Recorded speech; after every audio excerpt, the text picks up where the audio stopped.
Une mère célibataire a adopté une fille muette qui avait été abandonnée par ses parents pour vivre avec elle et son bébé nouveau-né. Une nuit, elle entendit des chuchotements venant de la chambre du bébé et fut horrifiée de voir ce que la fille muette lui faisait. Avant de commencer l'histoire, n'oubliez pas de laisser un like et de vous abonner à la chaîne pour voir plus d'histoires comme celle-ci. La forte odeur d'antiseptique se mêlait à l'air froid de l'hôpital, faisant ressentir à Émilie un étrange mélange de lassitude et de soulagement. La sueur coulait encore sur son front, et ses muscles tremblaient de l'effort de l'accouchement, mais rien n'avait d'importance. Dans ses bras, Noah dormait paisiblement, sa peau était rose et son petit visage serein, comme s'il ne savait pas que son arrivée dans le monde transformait tout autour de lui. Émilie avait du mal à croire qu'elle tenait désormais son fils, un petit morceau d'elle-même, la raison pour laquelle tout en vaudrait la peine. Ses doigts tremblants effleurèrent la toute petite main du bébé, ressentant la chaleur fragile de sa peau tandis qu'une boule d'émotion se formait dans sa gorge. Il est parfait, si petit et pourtant si fort. Je te promets que rien au monde ne nous séparera, je ne te quitterai jamais, jamais. Je sais que la vie sera difficile, mais je serai forte pour nous deux.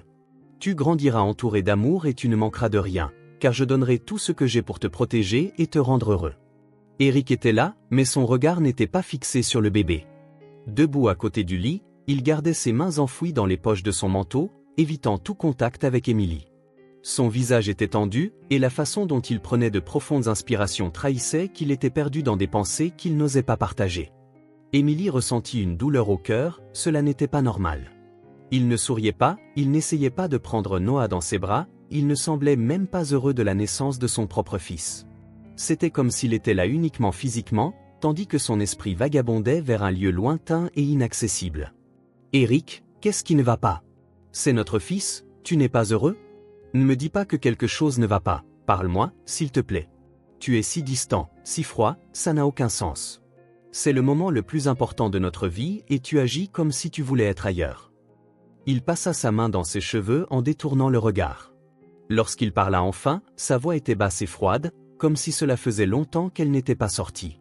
Il dit qu'il n'était pas prêt à être père, que tout cela était trop pour lui, qu'il avait essayé de se tromper, mais qu'il ne pouvait pas continuer. Émilie cligna des yeux, ressentant un poids écrasant dans sa poitrine, comme si l'air de l'hôpital avait soudainement été aspiré. L'épuisement de l'accouchement avait été remplacé par une peur glaciale, et pendant un instant, tout autour d'elle se fit silencieux.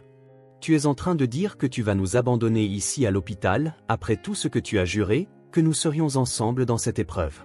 Tu as dit que tu m'aimais, que nous construirions une famille. Comment peux-tu changer d'avis comme ça? Comment peux-tu regarder ton propre fils et décider simplement que tu ne veux pas faire partie de sa vie? » Eric ne répondit pas immédiatement, il regarda simplement la porte, comme s'il était déjà sur le point de partir. Son silence était pire que n'importe quel mot cruel qu'il aurait pu dire. Émilie sentit une désespérance croissante s'emparer d'elle, la peur d'être seule, de devoir affronter tout sans soutien, de ne pas savoir comment avancer. Elle essaya de lui prendre la main, comme si un simple contact pouvait le faire changer d'avis, mais il fit un pas en arrière. « S'il te plaît, Eric, ne fais pas ça. Je sais que c'est effrayant, j'ai aussi peur, mais nous pouvons surmonter cela ensemble. Tu n'as pas à partir, tu n'as pas à nous abandonner. Je ne peux pas faire cela seul. Je ne sais pas comment élever un enfant sans toi, pas maintenant, pas comme ça. » Il ferma les yeux un instant, comme s'il essayait de contenir quelque chose en lui. Lorsqu'il les rouvrit, son expression était encore plus froide, plus distante, comme s'il s'était déjà déconnecté de tout. Puis, sans un mot de plus, il se tourna simplement et partit, laissant Émilie là, tenant Noah dans ses bras, sentant des larmes chaudes couler sur son visage. Le silence dans la pièce devint assourdissant et tout ce qu'elle pouvait faire était de regarder la porte fermée, attendant, espérant en silence, le suppliant de revenir, mais il ne revint pas. Il est parti, il s'est simplement retourné et est parti. Il n'a pas regardé en arrière, il n'a pas hésité, il n'a ressenti rien. Je savais qu'il avait des doutes, mais je n'aurais jamais imaginé qu'il serait capable de me quitter ainsi. Maintenant, il n'y a que toi et moi, Noah. J'ai promis que je ne t'abandonnerai jamais, et je tiendrai cette promesse, quoi qu'il arrive. » Les heures passèrent, mais Émilie ne pouvait pas dormir. L'hôpital était silencieux, mais en elle, une tempête faisait rage, incontrôlable. À chaque petit mouvement de Noah, son cœur se serrait. Tout semblait effrayant maintenant. Comment allait-elle payer les factures? Comment retournerait-elle au travail? Comment allait-elle élever un bébé seul? Les questions tourbillonnaient dans son esprit sans réponse, seulement la peur croissante de l'incertitude. À chaque minute qui passait, l'absence d'Eric semblait plus définitive, plus réelle. Il était vraiment parti. Je devrais me reposer, je devrais profiter des premiers instants avec mon fils, mais tout ce à quoi je pense, c'est ce que je vais faire maintenant. Je suis préparé à être mère, mais pas à le faire seul. Comment vais-je m'en sortir? Comment vais-je élever Noah sans personne pour me soutenir? J'aimerais pouvoir fermer les yeux et faire comme si rien de tout cela n'arrivait. Finalement, lorsque le soleil commença à se lever, Emily fut autorisée à rentrer chez elle. Elle tenait Noah précautionneusement, ressentant le poids de la responsabilité sur ses épaules. Chaque pas hors de l'hôpital semblait plus difficile que le précédent. Elle voulait croire que tout irait bien, qu'elle trouverait un moyen, mais la peur était écrasante, les rues semblaient plus froides, le chemin du retour plus long, et à chaque regard croisé, elle se sentait plus vulnérable. Je ne peux pas faiblir maintenant, je dois être forte. Si je m'effondre, Noah n'a personne d'autre que moi. Je dois trouver un moyen d'avancer, de me battre, de prouver à moi-même que je suis capable. Je ne peux pas laisser l'abandon d'Eric me définir. Lorsqu'elle arriva enfin à l'immeuble où elle habitait, tenant Noah d'un bras et portant son sac de l'autre, elle remarqua quelque chose d'étrange. Une feuille blanche était attachée à la porte de son appartement. Son cœur se mit à battre la chamade en s'approchant, sentant un frisson parcourir sa colonne vertébrale. Ses yeux parcoururent les mots sur le papier, et à l'instant suivant, elle ressentit un choc parcourir son corps, un avis d'expulsion. La réalité la frappa comme un coup de poing dans l'estomac. Cela ne peut pas arriver, pas maintenant, pas après tout. Comment ai-je pu tout perdre en si peu de temps? D'abord Eric, maintenant ma maison. Quoi d'autre peut m'être enlevé? Comment vais-je protéger Noah si je ne peux même pas garantir un toit sur nos têtes? D'un pas tremblant, elle entra dans l'appartement. L'odeur de lait et de vêtements fraîchement lavés emplissait encore l'air, un contraste cruel avec le sentiment de ruine qui l'envahissait. Chaque objet autour d'elle portait les souvenirs d'un futur qui semblait désormais impossible. La table d'angle où elle avait jadis imaginé des nuits blanches à lire des histoires à Noah, le canapé qu'elle et Eric avaient acheté ensemble, où ils s'asseyaient pour rêver de ce que serait le moment où Noah commencerait à marcher. Maintenant, tous ces souvenirs n'étaient plus que des fragments de quelque chose qui ne serait jamais réel. Je ne peux pas m'effondrer maintenant, je ne peux pas me permettre de ressentir cela. Si je m'arrête de penser, si je laisse la peur me consumer, je ne pourrai plus me relever. Je dois agir, je dois trouver une solution avant qu'il ne soit trop tard. Les premières heures du matin s'écoulèrent, et Emily essaya de garder la tête froide. Tenant Noah d'une main, elle ouvrit un tiroir rempli de factures accumulées, électricité, eau, loyer. Chaque enveloppe était un rappel du poids accablant d'être seule. Il n'y avait pas assez d'argent pour tout couvrir, surtout que son congé maternité touchait à sa fin et que sa seule option serait de retourner au travail. Mais comment ferait-elle cela? Son travail ne lui permettait pas d'emmener un bébé, et elle n'avait personne pour s'occuper de Noah.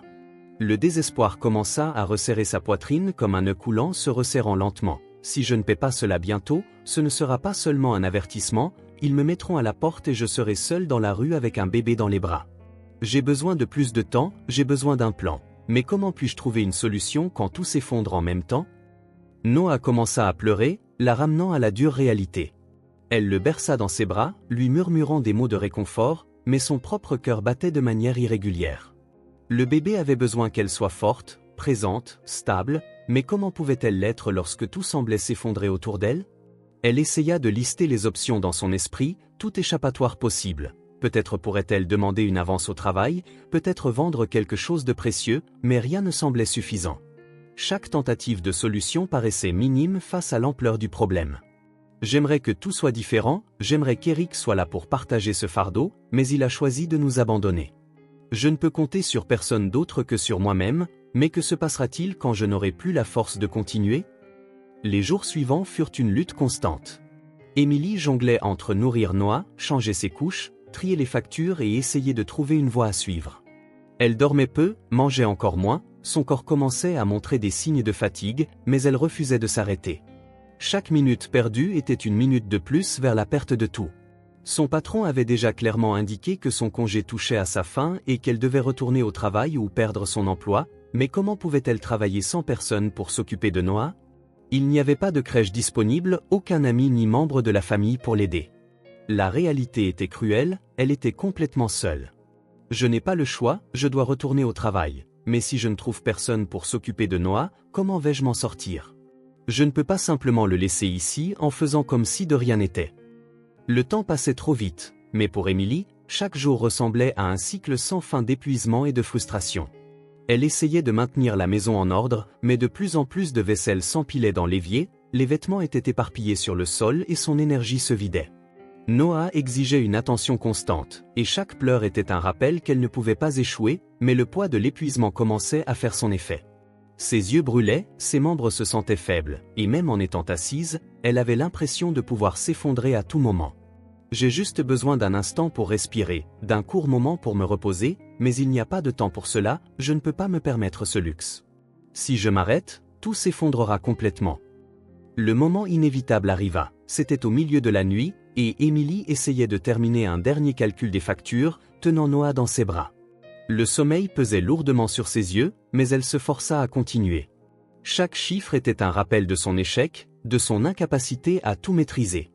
Puis soudain, sa vision s'assombrit, son corps fléchit, et la dernière chose qu'elle ressentit fut la surface froide du sol contre sa peau avant que tout ne disparaisse. « Je tombe, mon corps n'en peut plus. Je savais que cela arriverait, mais il n'y avait aucun moyen d'éviter cela. Maintenant, je ne sais pas ce qui se passera quand je me réveillerai. » Les pleurs de Noah la ramenèrent à la réalité.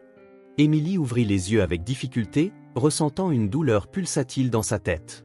Tout était sombre et silencieux, à l'exception du son du bébé l'appelant. Avec effort, elle se traîna jusqu'au berceau, sentant ses muscles protester à chaque mouvement. Lorsqu'elle prit enfin Noah dans ses bras, des larmes coulèrent sur son visage. Elle savait qu'elle ne pouvait pas continuer ainsi, qu'elle ne pouvait pas prétendre pouvoir tout faire seule. Elle avait besoin de compagnie, d'aide. « Je ne peux plus vivre ainsi, je ne peux pas continuer à faire semblant d'être assez forte pour affronter tout cela seule. J'ai besoin de quelqu'un qui soit là, qui m'aide, qui ne me laisse pas affronter cela seule. » Emily passa toute la matinée partagée entre l'épuisement et l'urgence de changer sa réalité. Après ce qui s'était passé dans les premières heures, il ne faisait aucun doute qu'elle ne pourrait pas continuer ainsi. Son corps avertissait déjà qu'il ne tiendrait pas beaucoup plus longtemps. Elle avait besoin de quelqu'un, de tout type de soutien, quelque chose qui apporterait un équilibre dans sa vie. Parmi toutes les idées qui traversaient son esprit, l'une persistait plus que les autres. Elle pourrait faire de la place pour un autre enfant, quelqu'un qui aurait besoin d'elle autant que Noah, quelqu'un qui, d'une certaine manière, comblerait également le vide immense laissé par Eric, mais surtout quelqu'un qui apporterait avec lui un nouveau but, quelque chose qui l'empêcherait de sombrer davantage dans la fatigue et le désespoir. Je sais que c'est fou de penser à cela maintenant, je sais que je ne peux même pas prendre soin de moi-même, mais je ne peux pas ignorer ce sentiment. Je sais qu'il y a des enfants là-bas qui se sentent aussi seuls que moi en ce moment. Peut-être qu'en aidant un autre enfant, je trouverai aussi un moyen de me relever. Le chemin vers l'orphelinat était silencieux. Emily gardait les mains fermes sur le volant, bien que son esprit fût en tourmente. Lorsqu'elle sortit enfin de la voiture et s'approcha de l'entrée, un frisson parcourut sa colonne vertébrale. Le bâtiment était vieux, les murs écaillés révélaient les marques du temps, et un silence oppressant régnait sur l'endroit. Quelque chose dans cette atmosphère la fit hésiter, comme si elle s'apprêtait à entrer dans un territoire inconnu où rien n'était tel qu'il semblait, mais elle ne pouvait pas faire marche arrière maintenant. Avant qu'elle ne puisse changer d'avis, une femme sortit du bâtiment et l'examina de haut en bas avec un sourire maîtrisé. Cela devait être Maggie, la directrice, la femme qui décide de tout à l'intérieur. Mais pourquoi avait-elle l'air de m'attendre déjà? Pourquoi avait-elle ce regard, celui de quelqu'un qui sait déjà ce qui va se passer? Maggie était une femme d'une apparence impeccable, mais ses yeux étaient froids et calculateurs, sa posture reflétait celle de quelqu'un qui avait déjà analysé Emily et déterminé exactement ce qu'il fallait faire ensuite. Lorsqu'elle parla, sa voix était ferme mais pleine d'une fausse cordialité. Elle ne demanda pas pourquoi Emily était là, ne prit pas la peine de poser les questions que l'on pourrait attendre dans une telle situation. Elle se contenta de hocher la tête et demanda à Emily de la suivre. Emily ressentit un léger malaise. N'était-ce pas censé être plus difficile? Je m'attendais à devoir remplir des formulaires, expliquer ma situation, peut-être même être repoussée, mais elle n'hésita pas, ne me questionna pas, acceptant simplement ma présence comme si elle avait déjà quelque chose de prévu et comme si elle savait exactement ce qui allait se passer. Les couloirs étroits de l'orphelinat étaient froids et faiblement éclairés, et le silence qui planait dans l'air la fit frissonner. Certains enfants jouaient discrètement, mais aucun d'eux ne semblait vraiment heureux. Emily observa chaque détail en suivant Maggie, essayant de comprendre ce qui n'allait pas dans cet endroit. C'est alors que la directrice s'arrêta soudainement et désigna une porte menant à un bureau modeste. À l'intérieur, une deuxième femme attendait, les bras croisés et le regard perçant.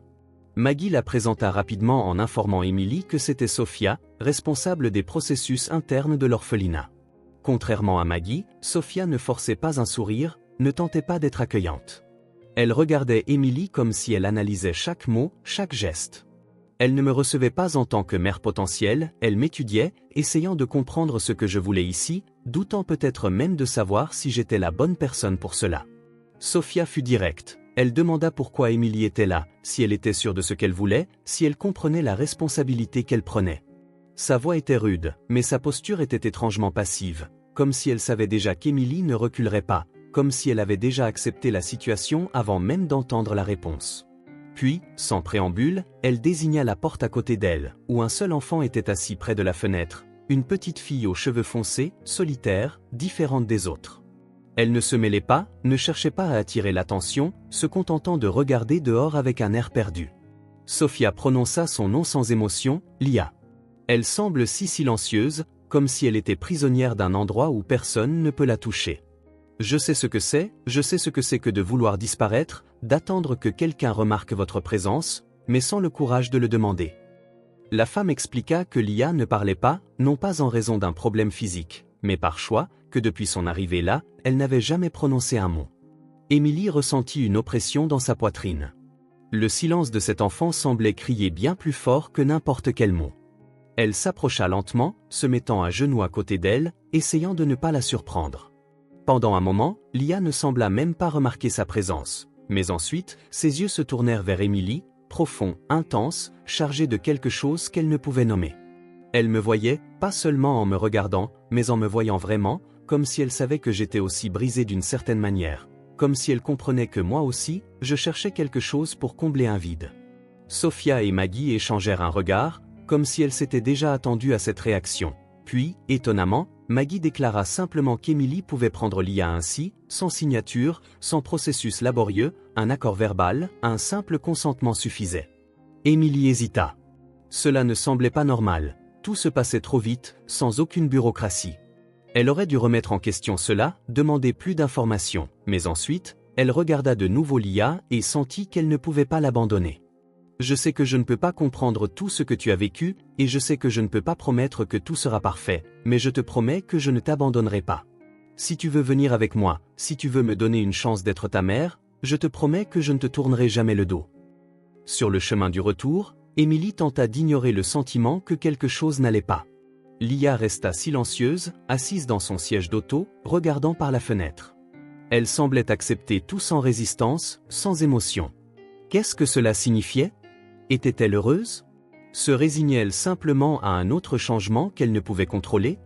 Noah gémissait doucement à l'arrière, et Emily se demanda si c'était le début d'une nouvelle famille ou juste une autre tempête sur le point d'éclater.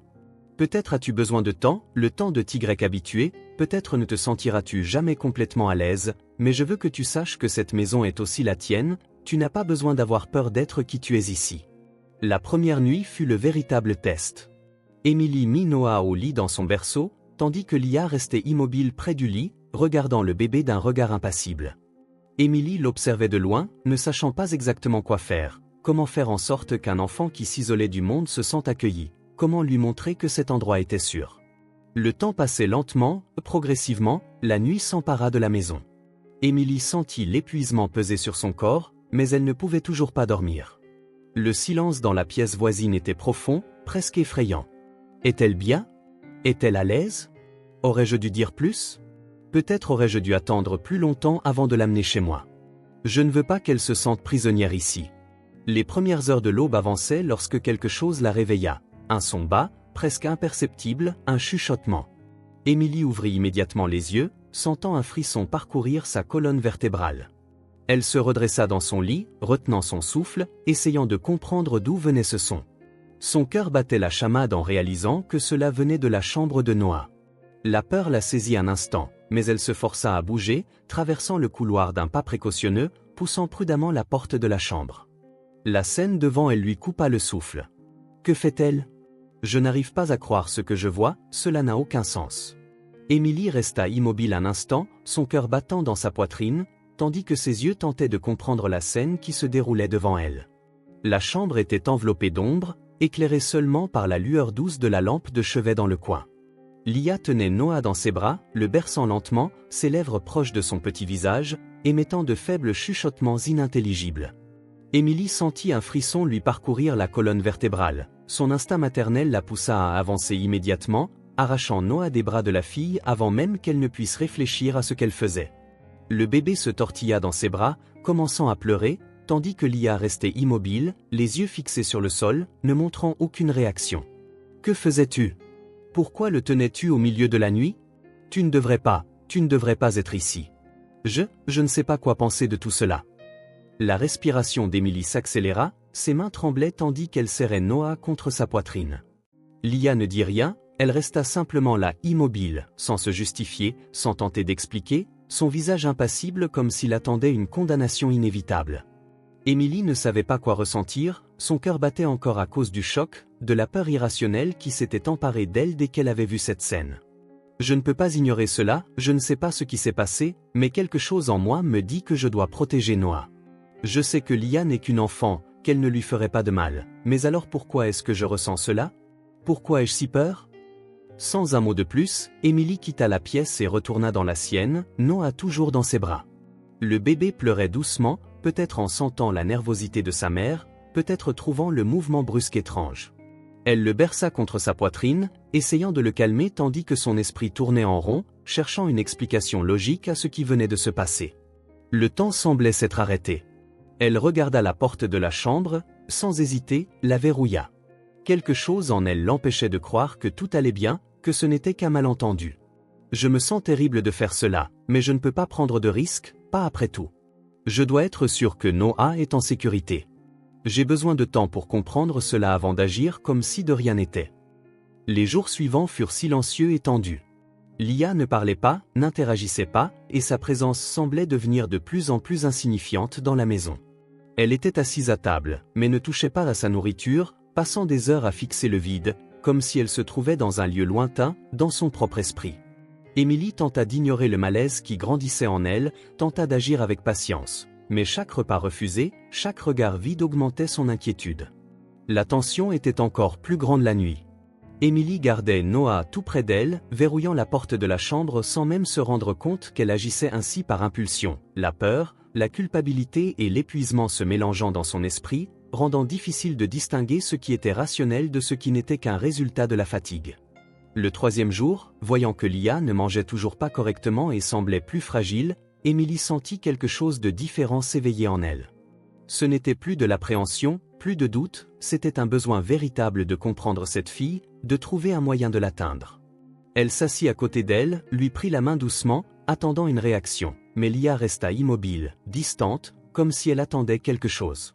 Émilie ne savait toujours pas comment agir. Je ne veux pas la décevoir, je ne veux pas qu'elle se sente encore plus seule, mais comment puis-je l'aider si je ne sais même pas par où commencer?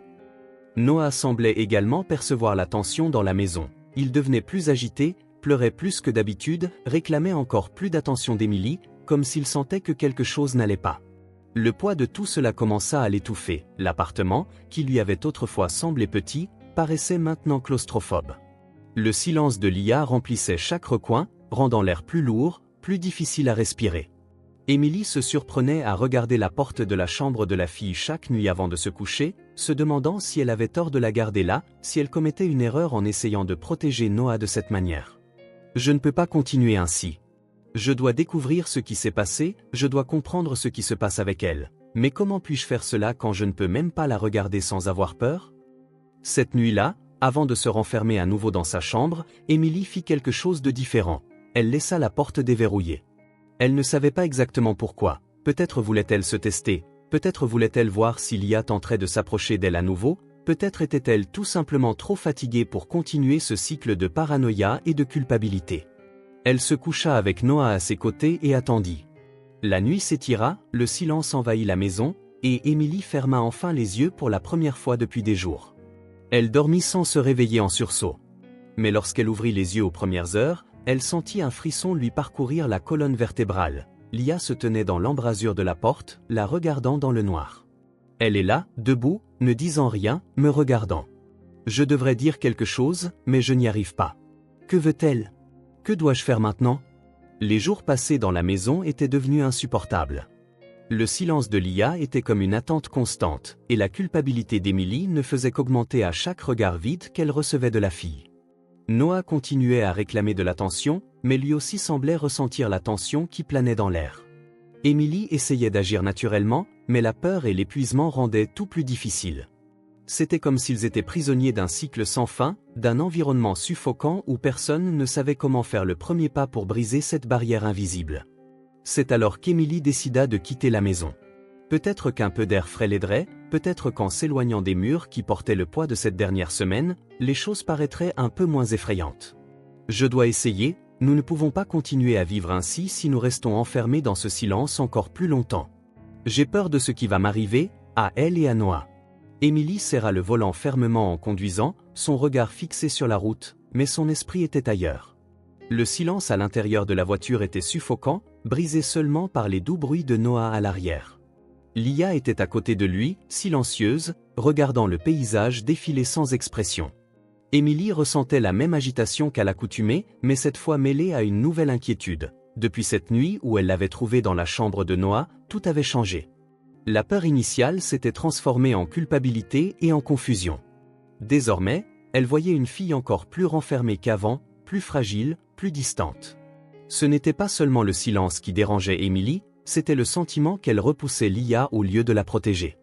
Je dois faire quelque chose, mais je ne sais pas comment. Qu'est-ce que je lui ai fait? J'aurais dû essayer de comprendre, mais la peur a pris le dessus. Maintenant, elle se referme d'une manière qui me fait encore plus peur. Les derniers jours furent une épreuve de patience et d'épuisement.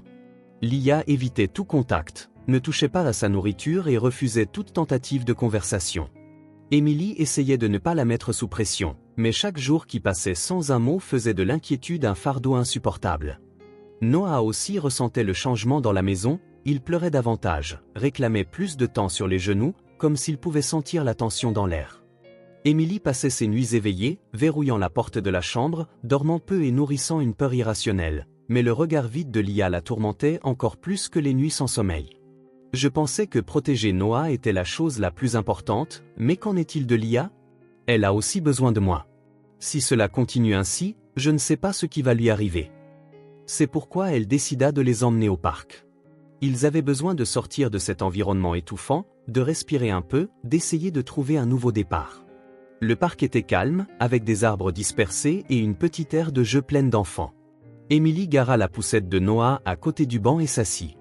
Lia resta debout, observant tout autour d'elle, sans se mêler aux autres, sans donner aucun signe d'intérêt. Emily l'observait attentivement, essayant de trouver un indice sur ce qui se passait dans cette petite tête silencieuse.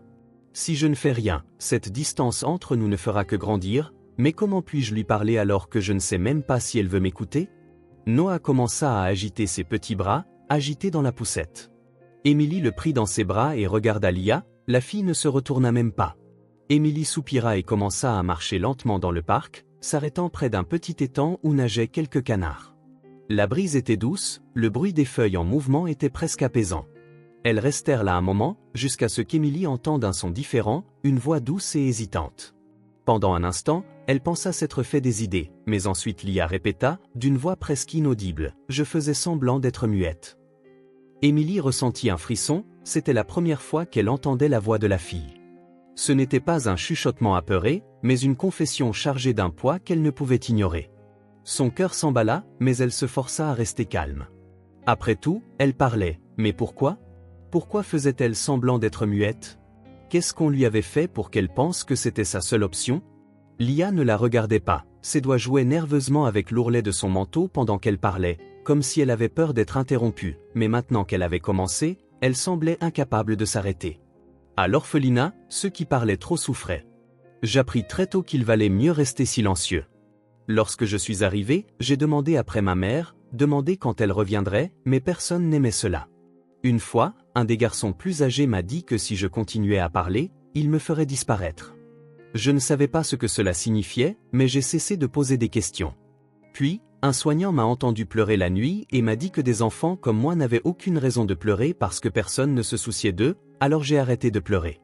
Plus tard, quand un autre enfant fut emmené et ne revint jamais, il disait qu'elle parlait trop, qu'elle était agaçante, alors j'ai arrêté de parler. Au final, être muet est devenu la seule façon de rester là. Émilie retint son souffle, son estomac se noua à chaque mot. Elle savait que les orphelinats pouvaient être des endroits difficiles, mais elle n'aurait jamais imaginé quelque chose comme cela. Elle n'aurait jamais imaginé qu'un enfant devrait s'effacer pour survivre. Je pensais protéger Noah, mais qu'en était-il d'elle? Qui protégeait Lia? Elle avait passé sa vie à se cacher parce que personne ne veillait sur elle. Quoi d'autre se passait dans cet endroit dont je ne serais pas au courant? Qu'est-ce que Maggie avait permis? Pire encore, de quoi faisait-elle partie? Lia continuait de regarder l'eau, mais sa voix gagna en fermeté, comme si elle libérait enfin quelque chose qu'elle retenait depuis longtemps. Je ne suis pas stupide, je sais que personne ne veut d'un enfant qui ne parle pas. J'ai vu des familles aller et venir, je savais que personne ne voulait prendre quelqu'un qui semblait brisé. Alors, quand Maggie m'a dit que j'aurais une nouvelle mère, j'ai cru que c'était un mensonge. Mais quand j'ai vu Noah, quand j'ai réalisé que tu voulais être sa mère, j'ai pensé peut-être voudrais-tu être ma mère aussi. Mais ensuite, cette nuit-là, quand tu m'as regardé avec peur, j'ai compris que même en dehors de l'orphelinat, je suis toujours un problème. Je ne suis pas comme Noah, je ne le serai jamais. Émilie sentit l'air lui manquer. Jamais, ne serait-ce qu'un instant, elle ne s'était arrêtée pour penser à ce que Lia pouvait ressentir.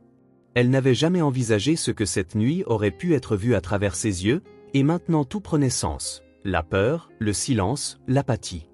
Lia n'était pas simplement effrayée, elle était convaincue d'avoir perdu la seule chance qu'elle avait de faire partie d'une famille.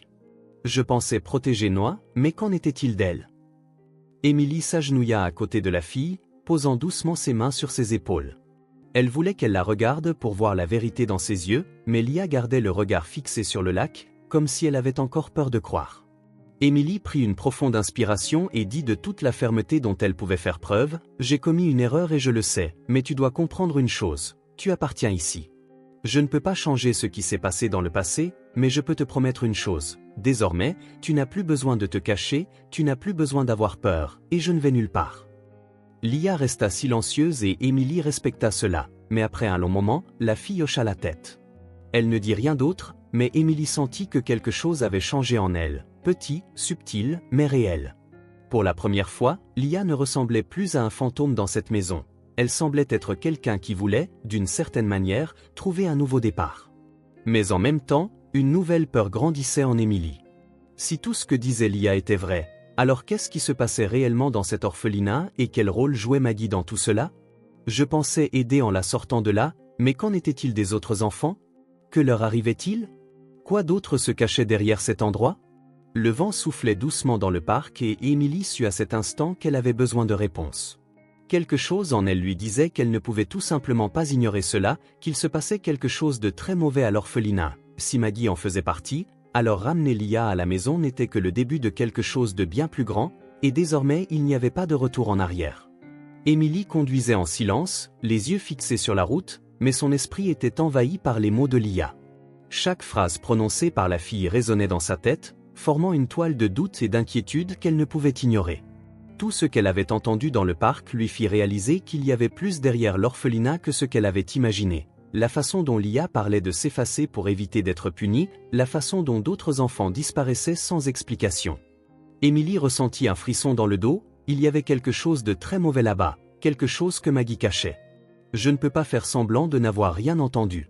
Si ce que dit Lia est vrai, alors ce n'était pas qu'un orphelinat, c'était un lieu où les enfants apprenaient à avoir peur. Mais peur de quoi ou de qui?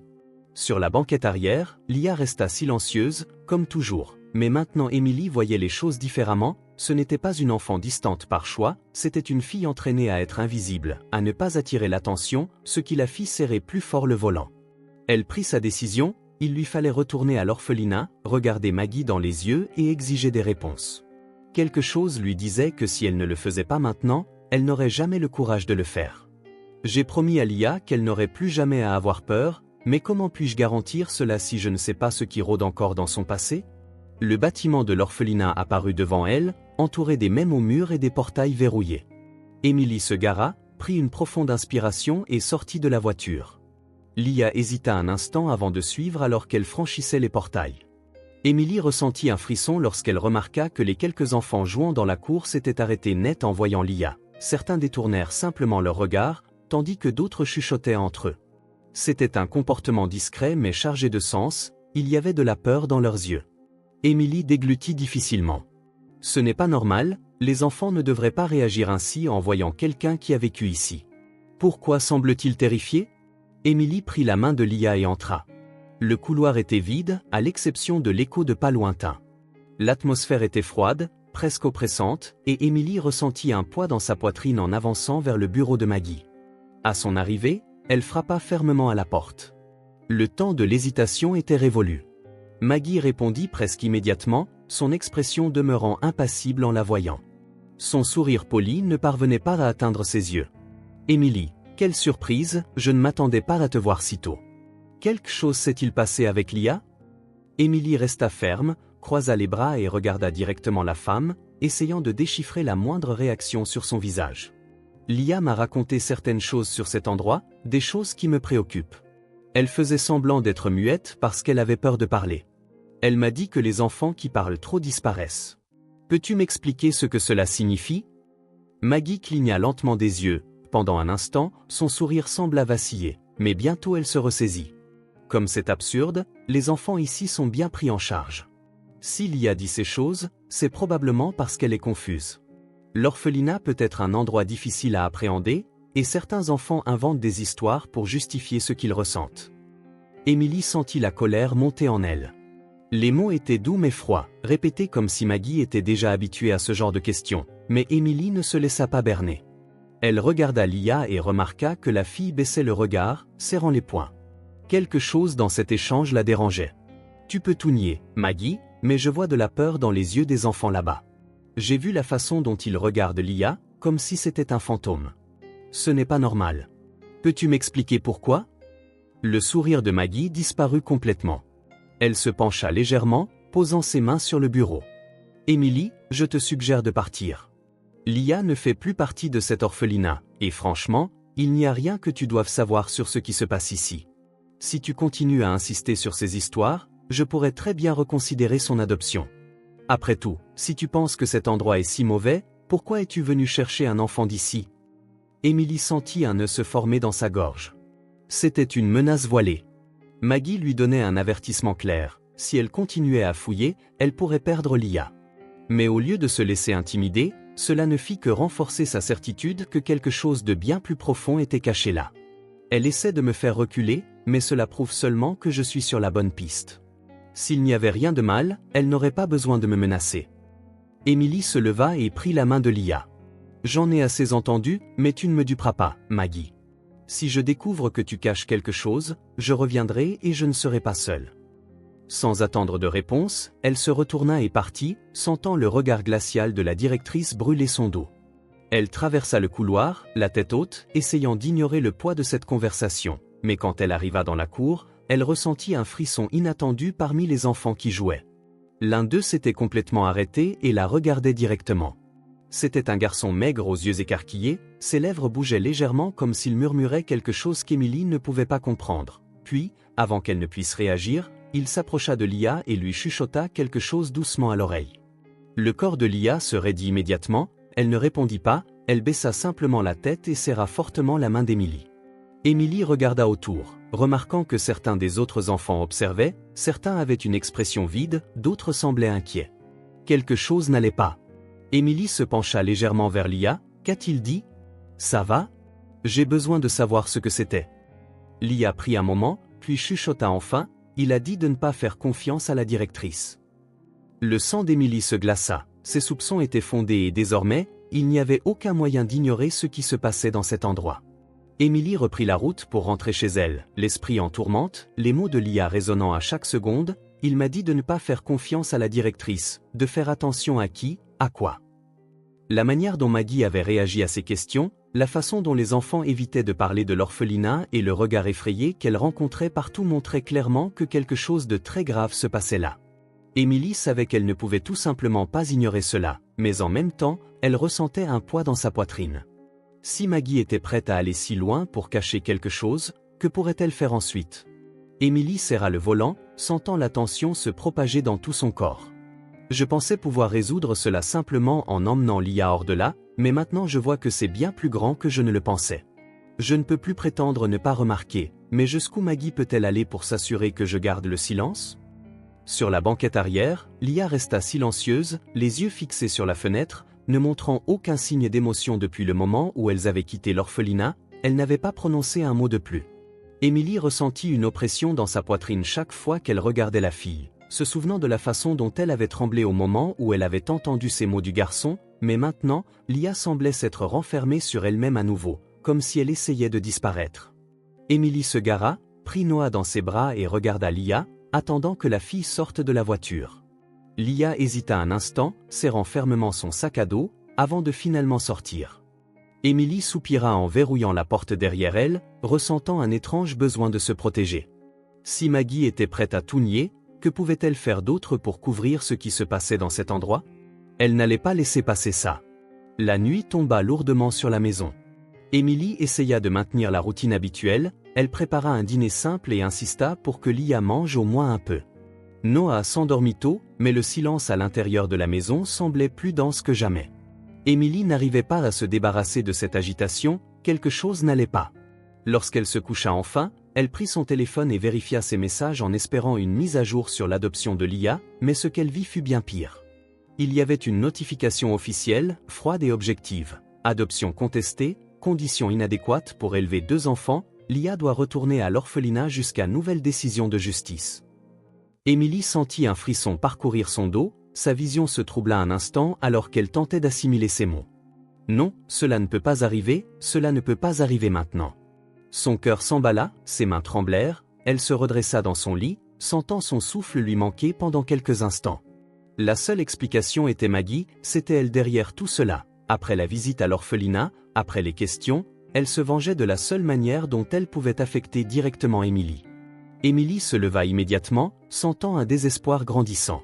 Elle quitta la pièce et trouva Lia assise dans le salon, se serrant les jambes.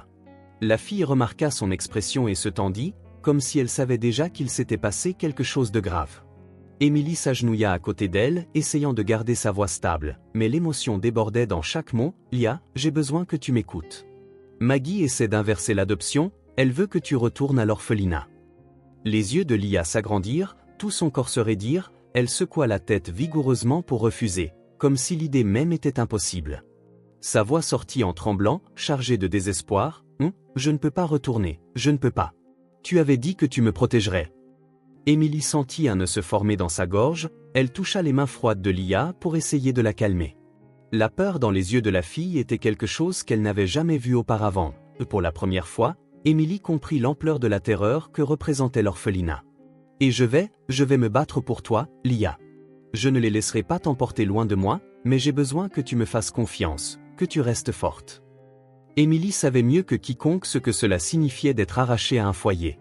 Elle savait que Lia ne croyait pas facilement aux promesses, car elle en avait entendu tant d'autres auparavant, mais Émilie voulait qu'elle sache que cette fois-ci, c'était différent. « Je ferai tout pour arrêter cela, tout. J'ai juste besoin de trouver comment faire. » La nuit se transforma en un cycle d'appels incessants et de recherche d'aide. Émilie essaya de contacter les services sociaux, lut chaque document qu'elle avait concernant l'adoption, chercha un avocat, mais toutes les réponses étaient froides et impersonnelles.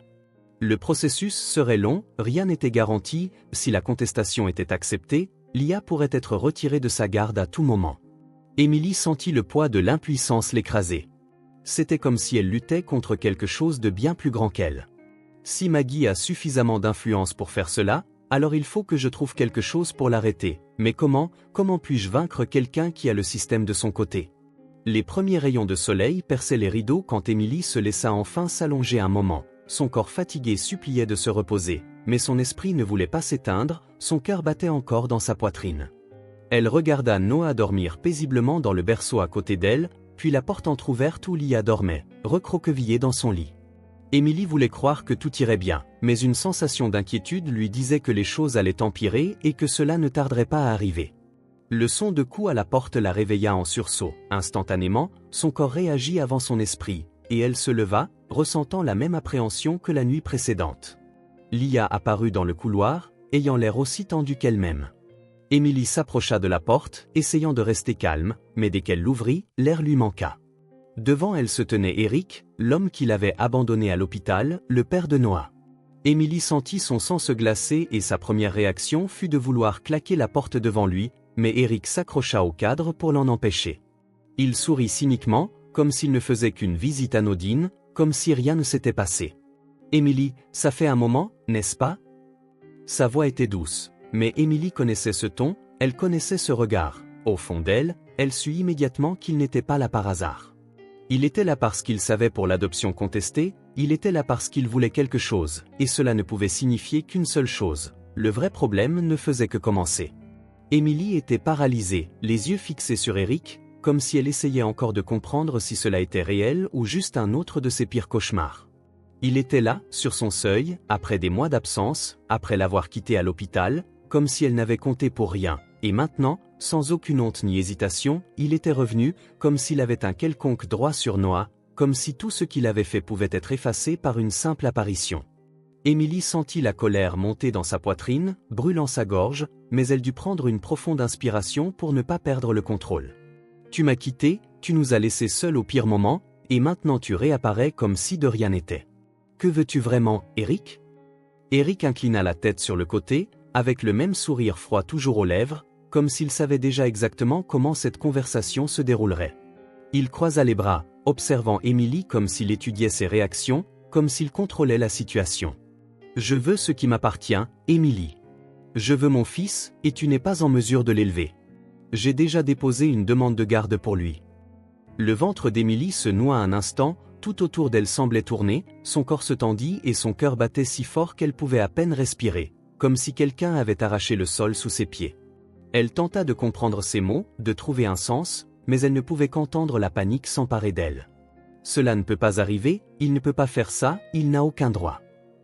Lia se tenait dans le couloir, partiellement cachée derrière le mur, observant tout sans bouger. Émilie savait que la fille comprenait parfaitement ce qui se passait. À cet instant, elle ressentit le poids de ce qui était sur le point d'arriver. Ce n'était pas seulement Noah, c'était aussi Lia.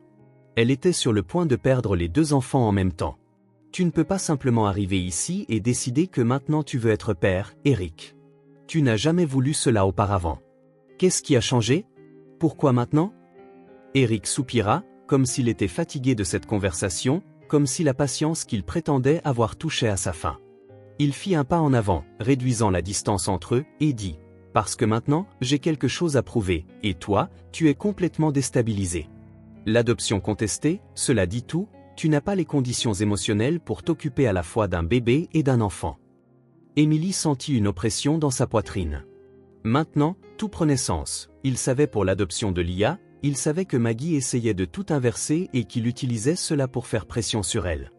Il ne voulait pas seulement Noah, il voulait le contrôle sur tout ce qui l'entourait. Tu ne veux pas Noah parce que tu tiens à lui, tu veux le pouvoir sur moi. Eric sourit en coin, un éclat cruel dans les yeux.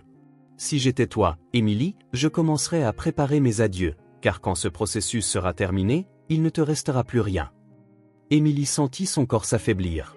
Elle prit une profonde inspiration, essayant de garder le contrôle de la situation, mais elle savait qu'Eric jouait sale. Il voulait la briser, la faire douter d'elle-même, mais Émilie ne se laisserait pas emporter par la peur. Elle releva les yeux, rassemblant ses forces pour lui faire face. Émilie ne se souvenait pas comment elle avait réussi à rentrer chez elle après le départ d'Eric. Ses mains tremblaient alors qu'elle refermait la porte, sa poitrine se soulevant et s'abaissant irrégulièrement, comme si elle tentait de puiser de l'air dans ses poumons, mais le poids écrasant de la réalité ne le lui permettait pas. Lia se tenait toujours dans le couloir, les yeux écarquillés, se serrant contre elle-même comme pour se cacher du monde. Le silence entre elles était assourdissant, chargé de peur et d'incertitude. Émilie essaya de trouver des mots pour la calmer, pour s'assurer que tout irait bien, mais la vérité était qu'elle ne savait pas si elle pourrait tenir cette promesse. Il veut Noah, s'il l'obtient, s'il a suffisamment de preuves pour me détruire, moi et Lia, comment la protégerai-je de Maggie et de ce système qui semble être contre nous? Le lendemain apporta un coup encore plus dur, une enveloppe marron fut glissée sous la porte, comme une sentence attendant d'être exécutée.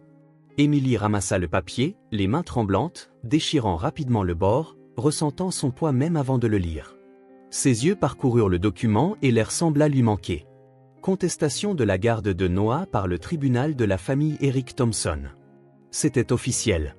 Eric ne plaisantait pas, il avait vraiment engagé une procédure pour s'emparer de son fils.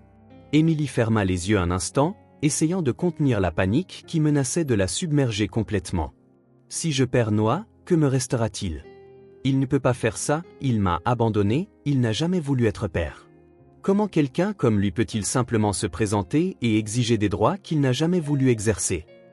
Lia était assise sur le canapé, tenant un de ses carnets griffonnés, sans dessiner, sans regarder Émilie. La tension dans l'air était palpable. Émilie savait qu'elle écoutait, absorbant chaque détail de la situation. Lorsqu'elle s'assit à côté de la fille, elle essaya de sourire mais échoua. « Ça va aller, Lia, je te le promets. » Lia détourna le regard, serrant le carnet contre sa poitrine, sa voix sortant basse, hésitante, chargée de peur. « Et s'il réussit? Et s'ils prennent Noah? Et s'il me renvoie aussi ?» Émilie sentit une oppression dans sa poitrine, comme si chacun des mots de Lia était une lame tranchant son propre doute, car la vérité était que tout cela était une possibilité, et autant elle voulait dire que rien de tout cela n'arriverait, elle ne pouvait le garantir. « Je ne peux pas laisser cela se produire, je ne le permettrai pas, mais comment puis-je lutter contre un système qui semble avoir déjà choisi son camp ?» Les jours précédant l'audience furent un véritable enfer.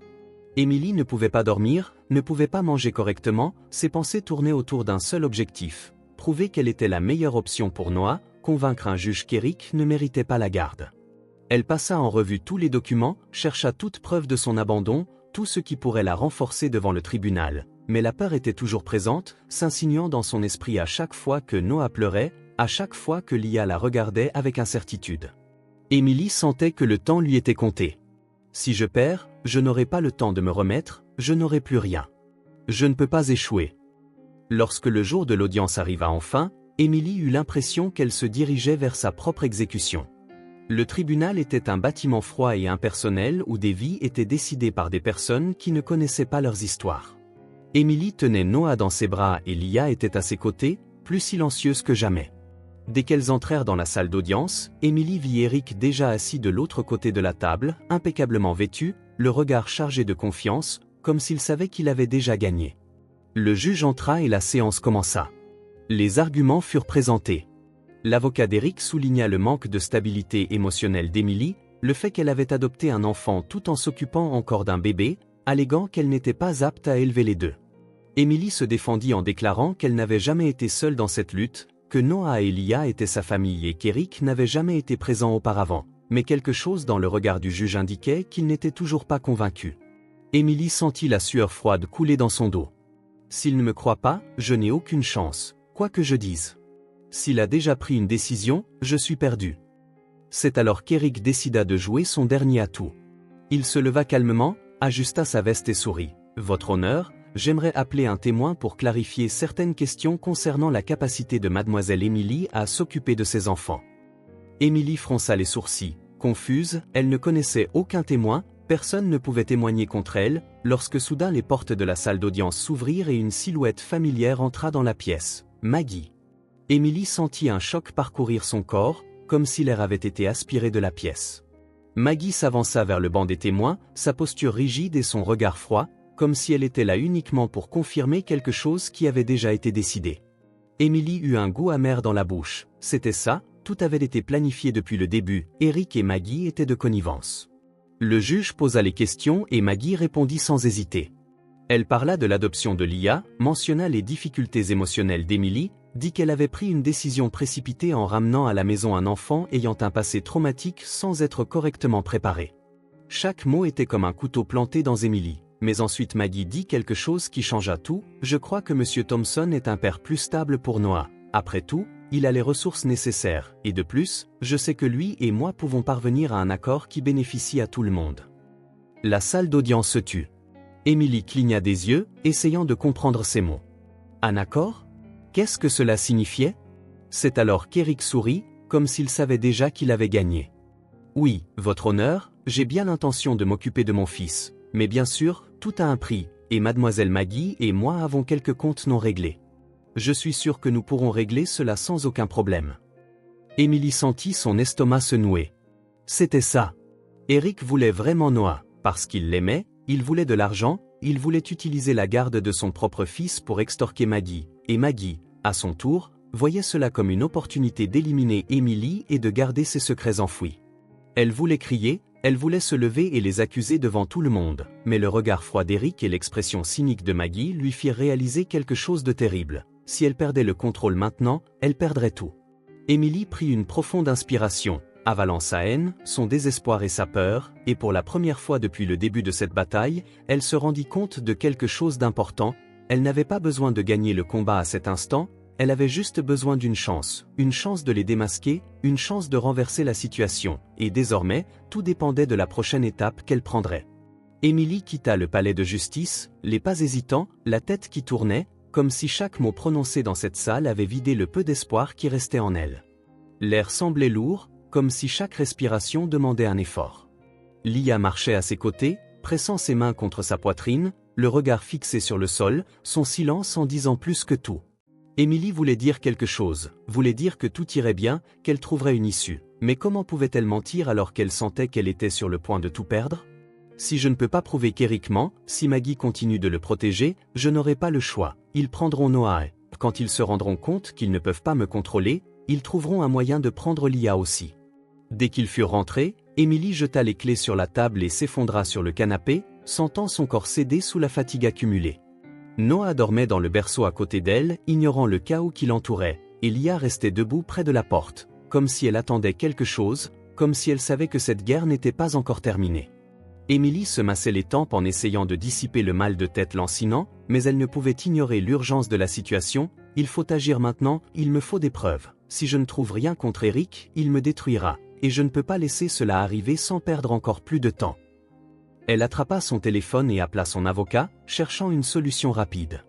Chaque sonnerie du téléphone ressemblait à un marteau qui frappait sa poitrine. Quand l'appel fut enfin répondu, la réponse fut brutale, c'était « coupé ». Son avocat ne pouvait plus la représenter. Quelque chose d'inattendu s'est produit. « Je suis désolé, Émilie, mais je vais devoir me retirer de l'affaire. » L'appel se coupa, laissant un silence étouffant. Émilie sentit un frisson parcourir son échine. Et cela ne pouvait venir que de lui, il avait fait disparaître son avocat, éliminer sa défense, la laissant complètement vulnérable. Émilie regarda Lia qui, désormais, la fixait, les yeux remplis d'un mélange de confusion et de peur. La jeune fille serra les poings sur ses côtés, comme si elle tentait de contenir quelque chose en elle. « Et maintenant, qu'est-ce que tu vas faire? S'ils veulent Noah, ils l'auront. » Émilie voulait répondre par la négative, qu'elle se battrait jusqu'au bout, mais les mots ne sortirent pas. Son corps était paralysé par la réalisation qu'en ce moment précis, elle n'avait plus personne de son côté. Les premières heures du matin arrivèrent, chargées d'angoisse. Émilie essaya d'élaborer un plan, n'importe quoi pour renverser la situation, mais la vérité était cruelle, elle n'avait plus de temps. Eric avait joué toutes les bonnes cartes, éliminé ses ressources, et Maggie s'était assurée que toute dénonciation contre l'orphelinat serait étouffée. Lia, qui ces derniers jours semblait vouloir se reconnecter, était redevenue distante, recroquevillée dans un coin de la pièce, les yeux fixés sur Noah. Émilie savait ce que cela signifiait. Lia pensait à ce qui arriverait si Noah était enlevé, à ce qui lui arriverait à elle aussi. Elle avait peur, elle savait que cela ne finirait pas bien et peut-être, pensait-elle que je n'étais pas assez forte pour nous défendre. L'horloge indiquait presque 3 heures du matin quand Émilie se réveilla d'une sieste agitée. Elle ressentit une oppression dans la poitrine, une sensation désagréable qu'elle ne pouvait expliquer. Se levant lentement, elle regarda autour d'elle et se rendit compte que la porte de la chambre de Ligia était entr'ouverte. Le cœur battant la chamade, elle s'en approcha, ouvrit la porte complètement et ne trouva qu'à livide. Le désespoir envahit son corps en un instant. Lia n'était pas là. Le froid dans l'estomac d'Émilie se transforma en pure panique. Elle courut jusqu'à la porte d'entrée et la trouva déverrouillée, entr'ouverte, comme si quelqu'un s'était précipité dehors. Elle attrapa un manteau, enfonça ses pieds dans la première paire de chaussures qu'elle trouva et sortit dans la rue, sentant l'air froid de la nuit lui trancher la peau. Le quartier était silencieux, aucune activité dans les rues. Émilie sentit sa respiration se bloquer en regardant autour d'elle, essayant d'imaginer où Lia aurait pu aller. Elle se mit à courir, s'enfuyant parce qu'elle pensait que je ne pouvais pas la sauver et que, si quelque chose lui arrivait. Et si Maggie la trouvait en premier? La rue déserte semblait s'étendre à l'infini, chaque ombre projetée par les réverbères faisait battre son cœur encore plus fort. Émilie savait que chaque seconde perdue pouvait être fatale. Lia n'était qu'une enfant, là-bas, un monde cruel l'attendait pour l'engloutir. Elle ne pouvait pas laisser cela se produire, peu importe sa fatigue, peu importe l'effondrement de tout autour d'elle. Elle devait retrouver Lia, la ramener chez elle avant qu'il ne soit trop tard. La nuit semblait plus sombre que d'habitude, le vent glacial soufflait dans les rues, apportant une sensation de vide qui rendait chaque ombre menaçante. Émilie courait, le cœur battant si fort qu'elle pouvait sentir le pouls dans sa gorge, son corps en alerte maximale, se déplaçant par instinct, comme si une force supérieure la poussait en avant malgré sa fatigue. La seule chose qui lui traversait l'esprit était une pensée unique, qui tournoyait comme un mantra désespéré. Lia, elle l'adore, elle est seule, elle a besoin de moi. Elle tourna brusquement dans un coin, trébuchant presque sur ses propres pieds, ses yeux scrutant chaque recoin de la rue à la recherche du moindre signe de la fillette. Rien. La ville était vide à cette heure, aucune voiture ne passait, aucune lumière ne s'allumait aux fenêtres des maisons, seul un silence oppressant était interrompu par le bruit de ses pas précipités sur l'asphalte. Si je m'étais réveillée plus tôt, si j'avais été plus attentive, j'aurais su qu'elle ferait quelque chose comme ça, j'aurais dû m'en douter. En traversant le pâté de maison, se rappela Émilie. Elle se souvint de quelque chose d'important. Lia n'avait jamais été du genre à agir par impulsion, elle avait toujours eu un but, un objectif, même quand personne d'autre ne pouvait le comprendre. Alors, pourquoi s'enfuirait-elle maintenant? Que essayait-elle de faire? Elle ne s'était pas enfuie simplement par peur, elle était partie pour régler quelque chose. Mais alors, Émilie sentit sa respiration s'accélérer encore plus en pensant à la possibilité. Et si Lia avait tenté d'affronter Maggie? Et si, dans son désespoir de tout régler seule, elle était retournée au seul endroit où elle savait que la vérité était cachée? L'idée lui fit un malaise profond. Si c'était le cas, alors elle était en danger réel et incontrôlable. Je ne peux pas penser ainsi, je ne dois pas m'imaginer le pire, se dit-elle. Mais si Maggie découvrait que Lia était revenue, elle ne la laisserait pas partir d'ici. Émilie continua de courir, passant d'un côté de la ville à l'autre, traversant les rares endroits encore ouverts. Elle s'arrêta devant le café où elles allaient les week-ends, regarda à l'intérieur du dîner désert et ne trouva qu'une serveuse qui nettoyait les tables, puis se rendit dans le petit parc où Lia avait l'habitude de s'asseoir seule, là où, autrefois, Émilie avait essayé de lui parler en vain, mais la balançoire était immobile, les arbres se balançaient tristement sous le vent froid de l'aube. Aucun signe de la fillette. Le désespoir grandissait en elle comme un feu incontrôlable. Où pourrait-elle être? Qu'est-ce que je ne vois pas? Les minutes s'égrenaient comme des heures. Émilie sentait sa tête lui faire mal à force de penser, de chercher désespérément. Les rues de la ville lui semblaient désormais immenses, comme un labyrinthe infini qui l'empêchait de retrouver Lia. Chaque ruelle, chaque avenue, chaque impasse était un rappel cruel qu'elle perdait du temps, qu'à chaque seconde qui passait, Lia pouvait être plus loin, ou pire. Elle s'arrêta un moment, posant ses mains sur ses genoux pour reprendre son souffle, se forçant à penser clairement. Elle ferma les yeux, essaya d'imaginer ce que Lia aurait fait, et puis une pensée glaçante transperça son esprit tel un couteau acéré, l'orphelinat. L'air sembla se dérober de ses poumons, et en même temps, le choc la frappa, il était évident que Lia n'avait jamais accepté d'être une victime. Elle n'avait jamais simplement accepté de se cacher, d'attendre que les autres règlent ses problèmes. Elle voulait se battre, elle voulait des réponses, et par-dessus tout, elle voulait de la justice. Émilie sentit son corps se contracter. Si Lia est allée à l'orphelinat, elle est en grave danger. Maggie ne lui permettra jamais d'en sortir avec quoi que ce soit pouvant l'incriminer. Émilie serra les poings, sentant une boule se former dans sa gorge. J'ai perdu tant de temps à courir dans tous les sens pendant qu'elle était là, tout ce temps. J'aurais dû y penser avant. Maintenant, il se pourrait qu'il soit trop tard. Sans hésiter davantage, elle fit volte-face et reprit sa course, cette fois avec une seule destination en tête, l'orphelinat, le lieu où tout avait commencé, l'endroit où elle devrait maintenant affronter ses pires peurs pour sauver la seule famille qui lui restait. Émilie pénétra par le portail de l'orphelinat, sentant une oppression dans sa poitrine. Le bâtiment délabré semblait figé dans le temps, et le silence ambiant alourdissait l'atmosphère. Chaque porte fermée portait en elle des histoires qu'elle ne voulait pas imaginer, mais elle devait avancer, retrouver Lia. Les enfants devaient être à l'école, ce qui signifiait que Maggie serait pratiquement seule là-bas. Émilie serra les poings, prit une profonde inspiration pour tenter de calmer ses nerfs. Il n'y a plus de temps pour les doutes. Si j'hésite, je pourrais perdre Lia pour toujours, et je ne laisserai pas cela arriver. À l'intérieur, l'orphelinat était encore plus étouffant, l'odeur de moisis et de produits de nettoyage bon marché envahissait ses narines tandis qu'elle arpentait les couloirs étroits et faiblement éclairés. Les murs écaillés et les meubles usés semblaient avoir cessé le temps, témoins du négligence et du mépris qui avaient toujours caractérisé cet endroit. Émilie essaya d'ouvrir la première porte qu'elle trouva, mais elle était verrouillée. Elle tenta la deuxième, même résultat. Le désespoir se resserrait en elle tel un nœud, ses mains en sueur et son cœur battant si fort qu'il semblait résonner dans tout le bâtiment. Où est-elle? Qu'est-ce qu'ils lui ont fait? Si je perds encore plus de temps, Maggie pourrait découvrir que je suis ici avant que je ne la retrouve. Elle continua d'avancer, désormais avec plus de prudence, les oreilles aux aguets du moindre bruit. Elle passa devant la réception vide où un vieux comptoir et une pile de papier jauni étaient éparpillés en désordre. Le téléphone déconnecté et l'ordinateur éteint montraient que cet endroit n'était pas vraiment administré, mais seulement entretenu pour dissimuler ce qui se passait réellement derrière ces portes. Émilie retint son souffle lorsqu'elle entendit un son étouffé, un faible cri presque imperceptible. Elle s'immobilisa, essayant d'identifier d'où il provenait.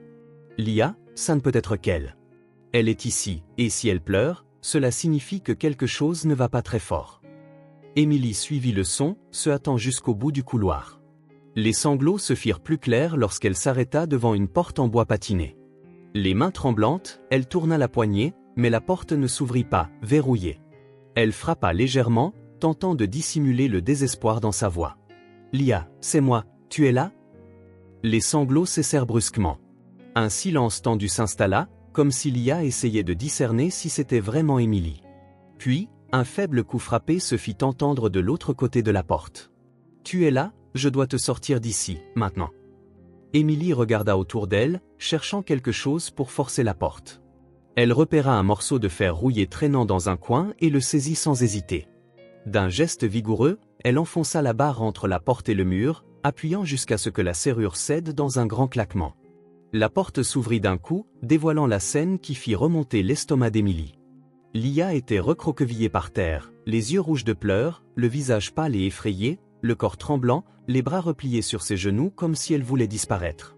Émilie se mit immédiatement à genoux, l'attirant dans une étreinte serrée. « Je suis là, mon amour, je suis là, et plus personne ne te fera de mal. » Lia sanglotait contre l'épaule d'Émilie, ses petites mains agrippant sa chemise comme si elle avait peur de la lâcher. Le cœur d'Émilie se brisa à la voir ainsi. Que n'avait-elle pas enduré, cette enfant?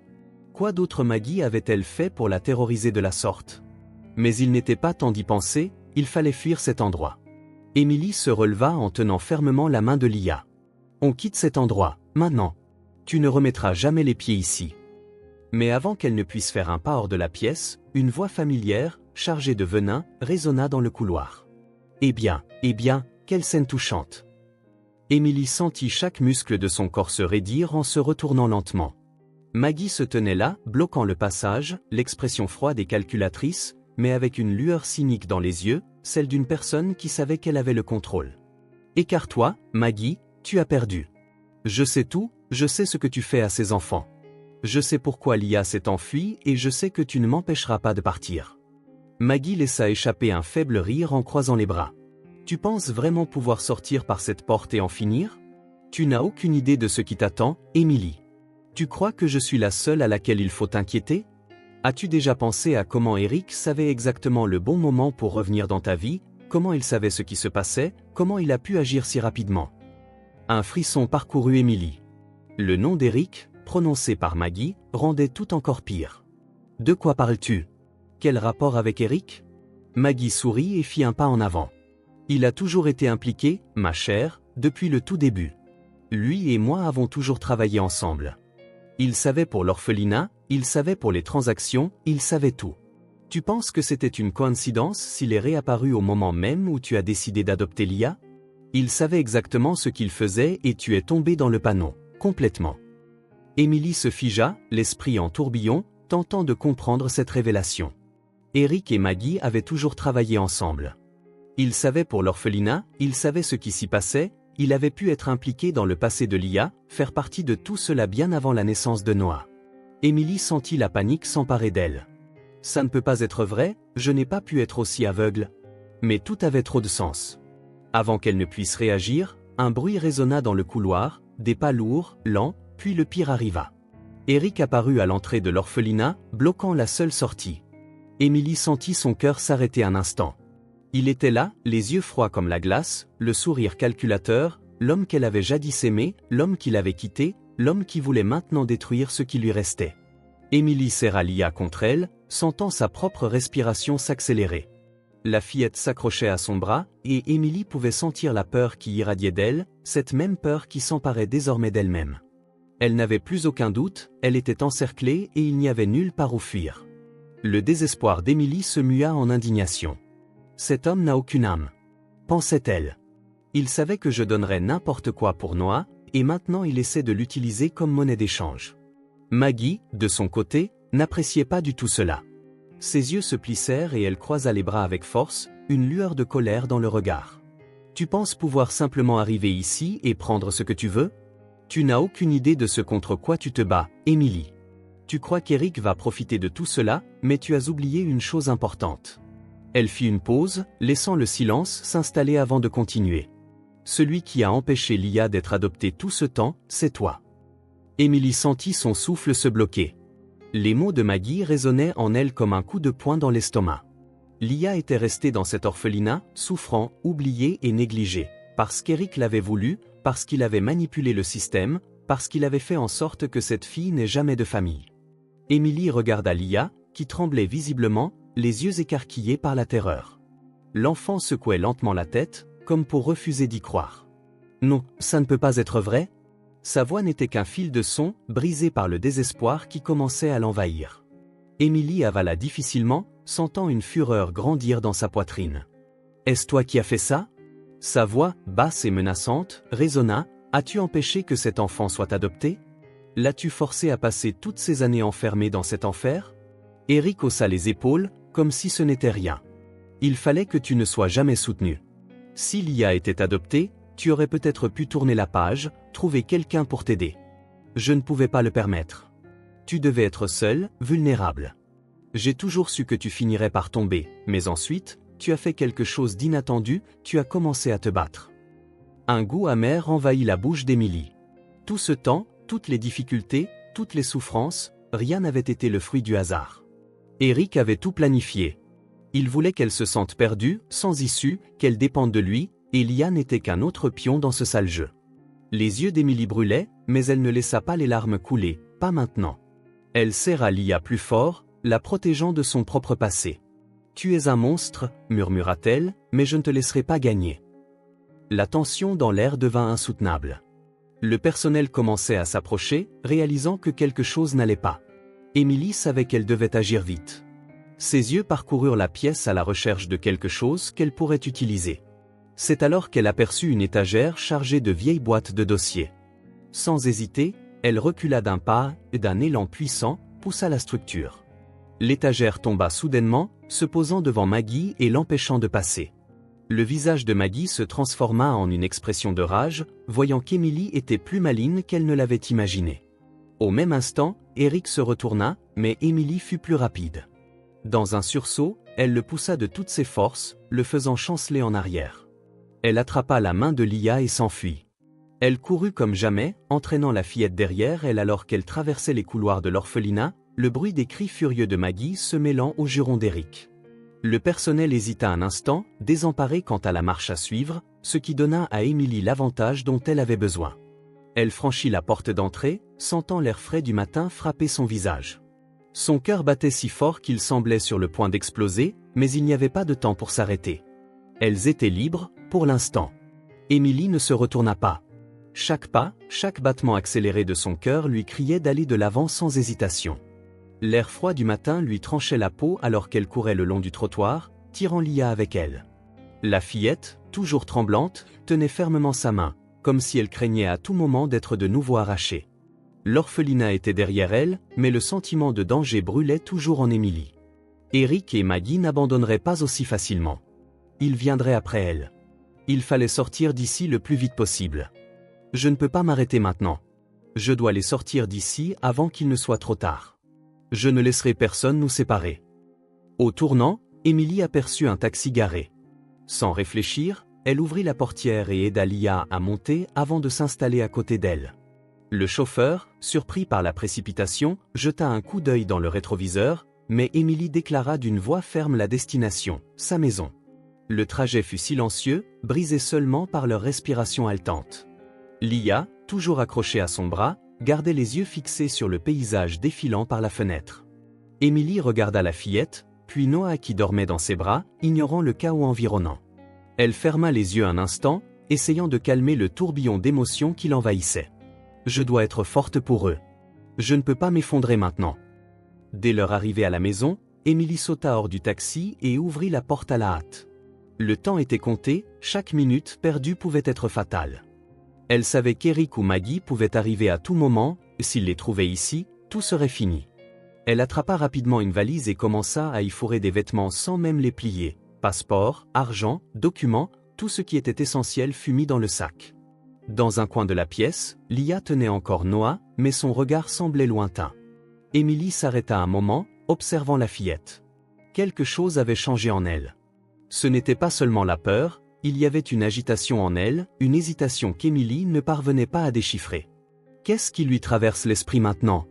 A-t-elle peur que je l'abandonne? Pense-t-elle que je vais renoncer à elle comme tout le monde? Émilie prit une profonde inspiration et s'approcha d'elle. Elle toucha doucement la main de Lia, forçant la fillette à lever les yeux. « Personne ne nous séparera à nouveau », lui promit-elle, d'une voix ferme mais chargée d'émotion. Lia resta silencieuse quelques secondes, puis acquiesça simplement, serrant Noah contre sa poitrine. Mais Émilie le vit. Elle vit la peur encore présente dans le regard de la fillette, l'incertitude qui la rongeait de l'intérieur. Ce n'est pas suffisant de le dire, il faut lui montrer. Je dois lui prouver qu'importe ce qui arrivera, je ne la laisserai jamais derrière. Sans perdre plus de temps, Émilie referma la valise, main dans la main avec Lia, elles quittèrent la maison pour remonter dans le taxi. Le chauffeur, semblant percevoir le désespoir sur leur visage, ne posa aucune question et suivit simplement la destination indiquée par Émilie, un hôtel à l'écart du centre-ville. Elles avaient besoin d'un endroit sûr pour passer la nuit, au moins le temps de réfléchir à la prochaine étape. Émilie se sentait épuisée, chaque muscle endolori par la tension accumulée, mais elle ne pouvait se permettre de se reposer. « J'ai juste besoin qu'il soit en sécurité. J'ai juste besoin d'une nuit, demain, je trouverai une solution. » L'hôtel était modeste, mais il faisait son travail. Dès qu'elles entrèrent dans la petite chambre, Émilie verrouilla la porte et vérifia la fenêtre, s'assurant que personne ne pourrait les trouver. Le silence dans la pièce était presque étouffant. Noah dormait dans le berceau improvisé qu'Émilie avait aménagé avec des oreillers, et Lia était assise au bord du lit, tripotant ses doigts, une expression indéchiffrable sur le visage. Émilie l'observa un moment avant de s'asseoir à côté d'elle. « Je voulais te dire quelque chose, mais si je disais le mauvais mot, si je gâchais tout encore une fois ?» Après un long silence, ce fut Lia qui parla en premier, sa voix basse, presque un murmure, mais empreinte d'une certitude qu'Émilie ne s'attendait pas à entendre. « Ne t'inquiète pas, je suis sûre que nous serons heureuses et que tout cela passera. » Ensemble, ces mots firent monter en elle une boule dans la gorge. Elle ne s'attendait jamais à entendre cela de la part de la fillette. Après tout, après tant de souffrance, après tant d'abandon, c'est Lia qui venait de la réconforter. Émilie ne put s'empêcher de sourire. Elle passa la main dans les cheveux noirs de la fillette, tentant de lui transmettre toute l'affection et la sécurité qu'elle méritait. « T'avoir dans ma famille est la meilleure décision que j'ai jamais prise, pour moi et pour Noah. » Lia ne répondit pas, mais pour la première fois depuis longtemps, Émilie vit quelque chose de différent dans ses yeux. Ce n'était ni la peur, ni le doute, mais de l'espoir. La fillette se blottit contre l'oreiller et ferma les yeux, mais Émilie remarqua qu'après tout ce qu'on avait dit, même après la promesse qu'elles seraient ensemble, Lia semblait toujours hésiter, comme si, au fond d'elle, elle craignait encore que quelque chose puisse les séparer. Émilie resta un long moment à l'observer, écoutant sa respiration qui se calmait, tandis que son propre cœur continuait de battre rapidement. Le sentiment de danger persistait, telle une ombre qui refusait de disparaître. Elles étaient en sécurité, pour l'instant, mais pour combien de temps? Toute la nuit, Émilie resta éveillée, écoutant la respiration légère de Lia et de Noah dans la chambre exiguë de l'hôtel. Peu importe combien elle essayait de fermer les yeux et de se reposer, son esprit ne cessait de ressasser le poids des dernières semaines, qui lui semblait plus lourd que jamais. Et maintenant, avec la décision qu'elle avait prise, elle savait qu'il n'y avait plus de retour en arrière. Il était temps de mettre fin à tout cela une bonne fois pour toutes. Maggie et Eric devaient payer. Ils avaient tenté de la détruire, de l'éloigner de Noah, de faire en sorte que Lia soit arrachée à sa vie, comme si elle n'avait aucune valeur. Mais elle ne le permettrait pas, quoi qu'il arrive. Elle se battrait jusqu'au bout pour garder sa famille unie.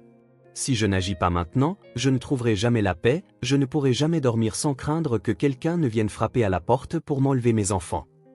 Lorsque le soleil commença à se lever, Émilie se leva, passant ses mains dans ses cheveux en bataille.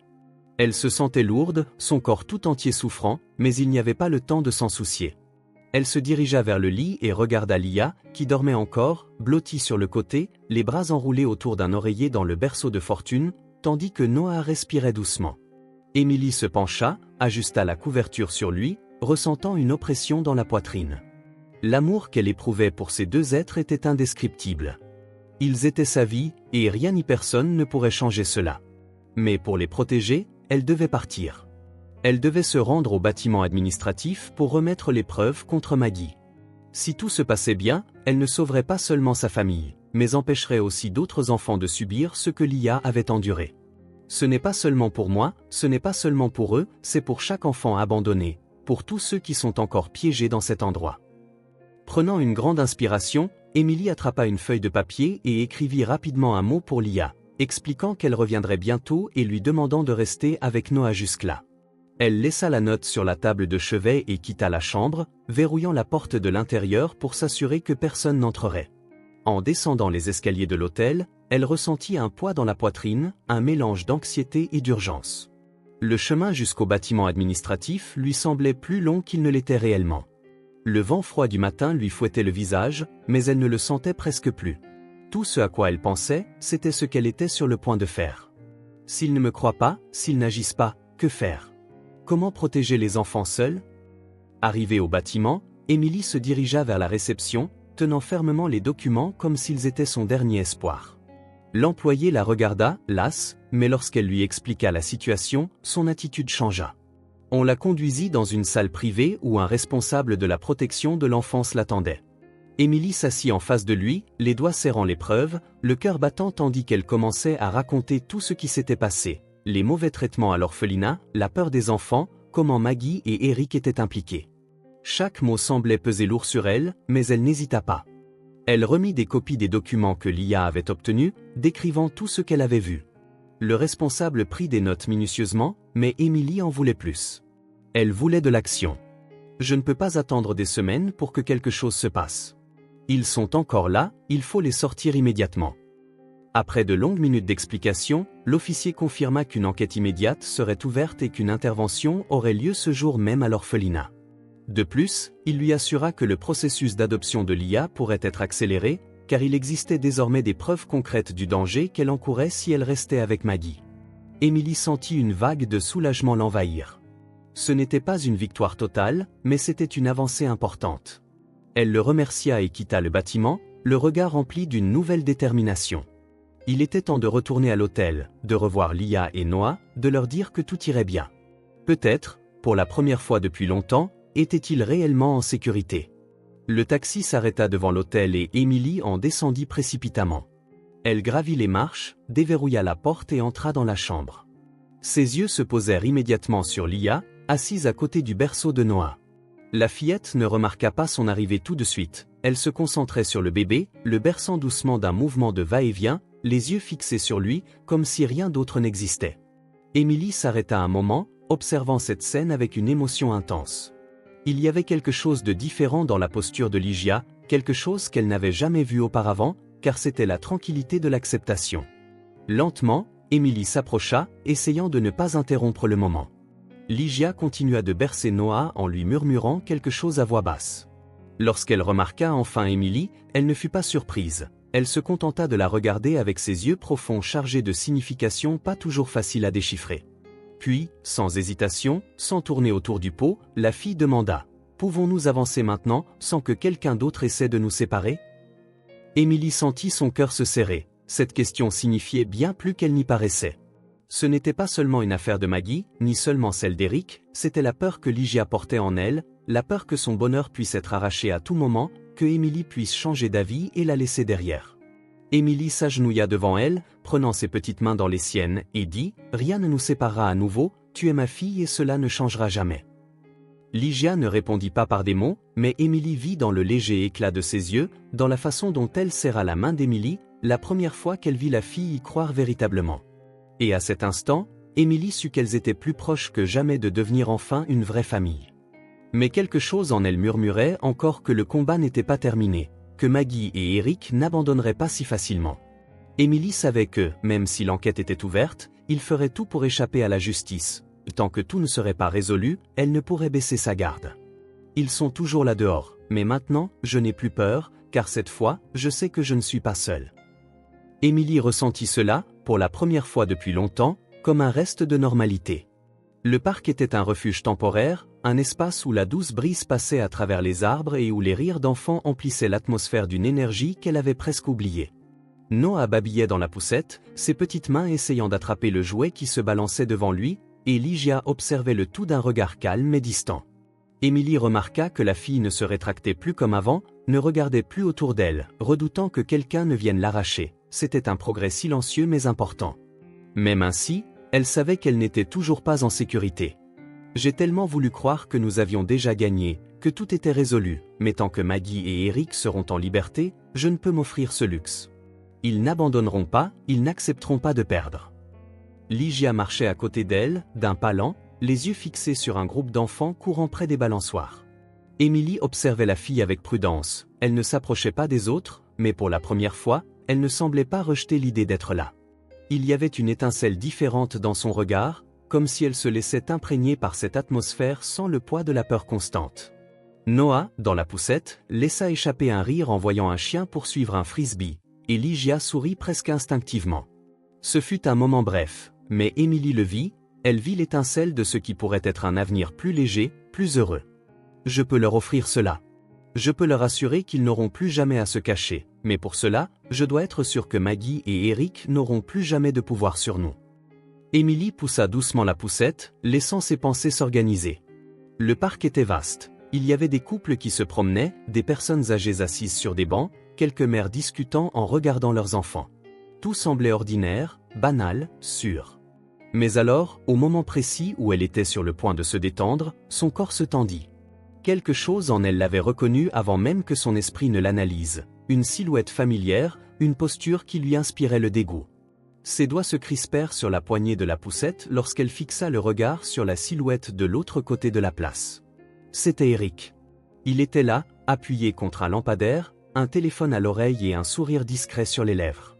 Il ne semblait pas inquiet, ne paraissait pas fuir, au contraire, il parlait calmement, comme si rien ne s'était passé, comme s'il n'était pas un homme recherché, comme s'il n'avait pas, à l'instant même, tenté de détruire sa vie. Le cœur d'Émilie se mit à battre la chamade, son sang se figea dans ses veines. Elle se demanda un instant s'il l'avait vu, s'il était là pour elle, mais non, il ne montrait aucun intérêt pour personne autour de lui. Il continuait simplement de parler au téléphone, dans cette posture détendue, comme s'il avait encore le contrôle de tout.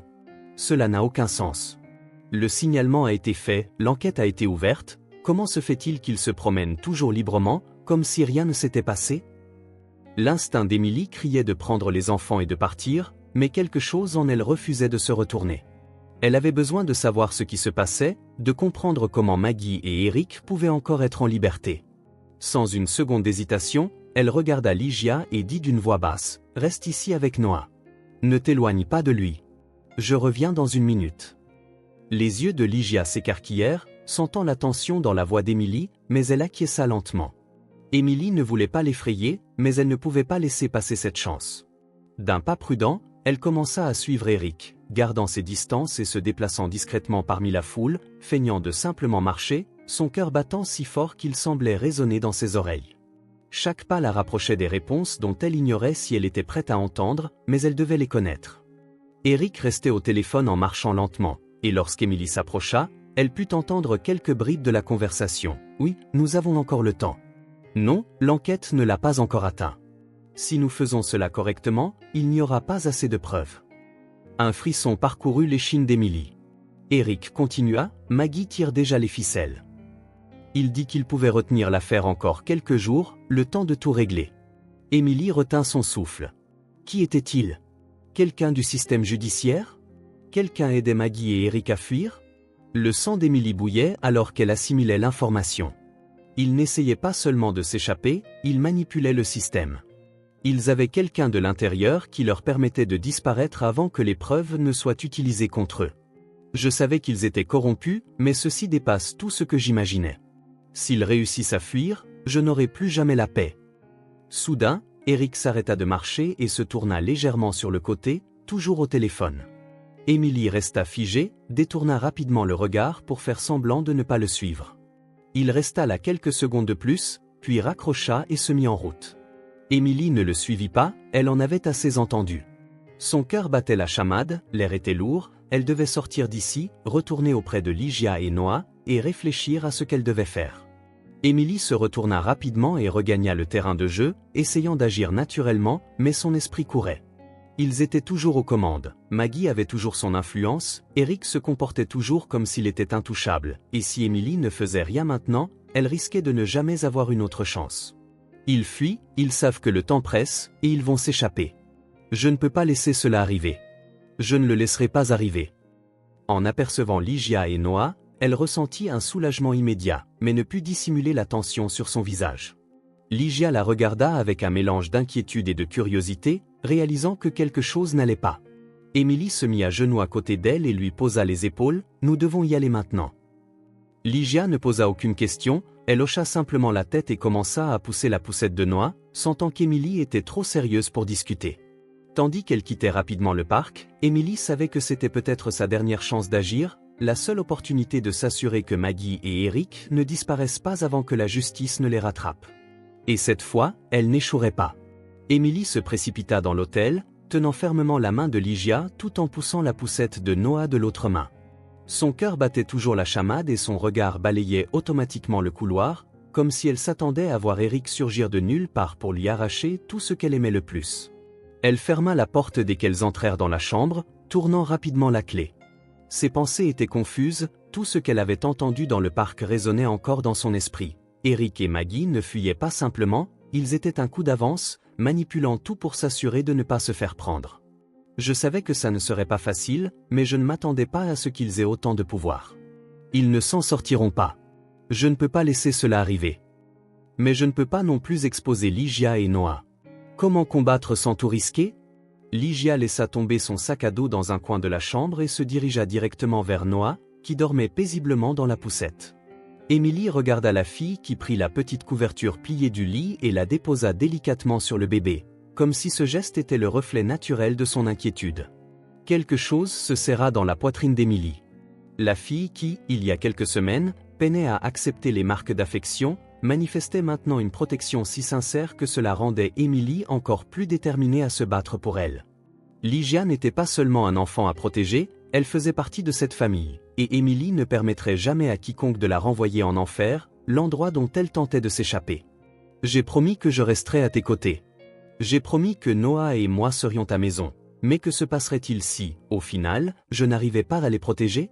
Et si tout ce que j'ai fait jusqu'à présent n'était pas suffisant ? Ressentant le besoin d'agir avant que la peur ne la consume, Émilie saisit son téléphone et chercha rapidement le contact de l'enquêteur en charge de la plainte. Ligia remarqua son expression tendue et resta silencieuse, observant de loin sans vouloir interrompre. Émilie se dirigea vers la fenêtre et composa un numéro, tenant le téléphone fermement. Chaque seconde d'attente au bout du fil était une torture. Enfin, la voix de l'officier se fit entendre, fatiguée et découragée. Émilie ne perdit pas de temps, j'ai besoin de savoir pourquoi Maggie et Eric sont encore en liberté.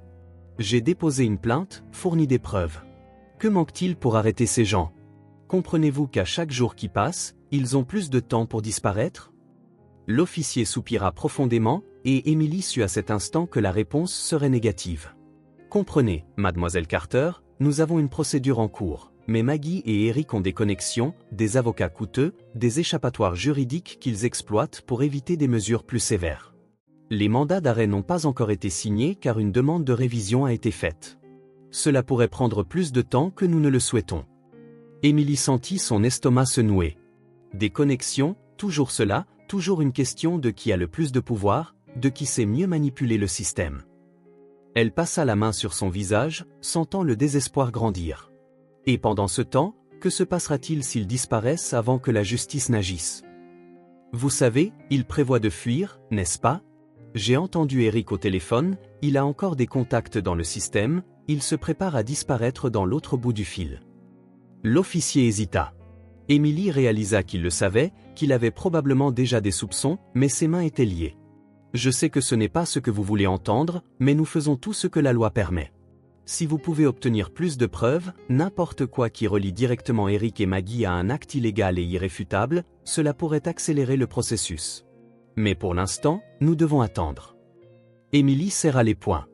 Attendre, comme s'il était possible de rester les bras croisés pendant qu'Éric et Maggie s'échappent impunément, comme si je ne courais pas contre la montre pour protéger ma famille. Je ne peux pas attendre.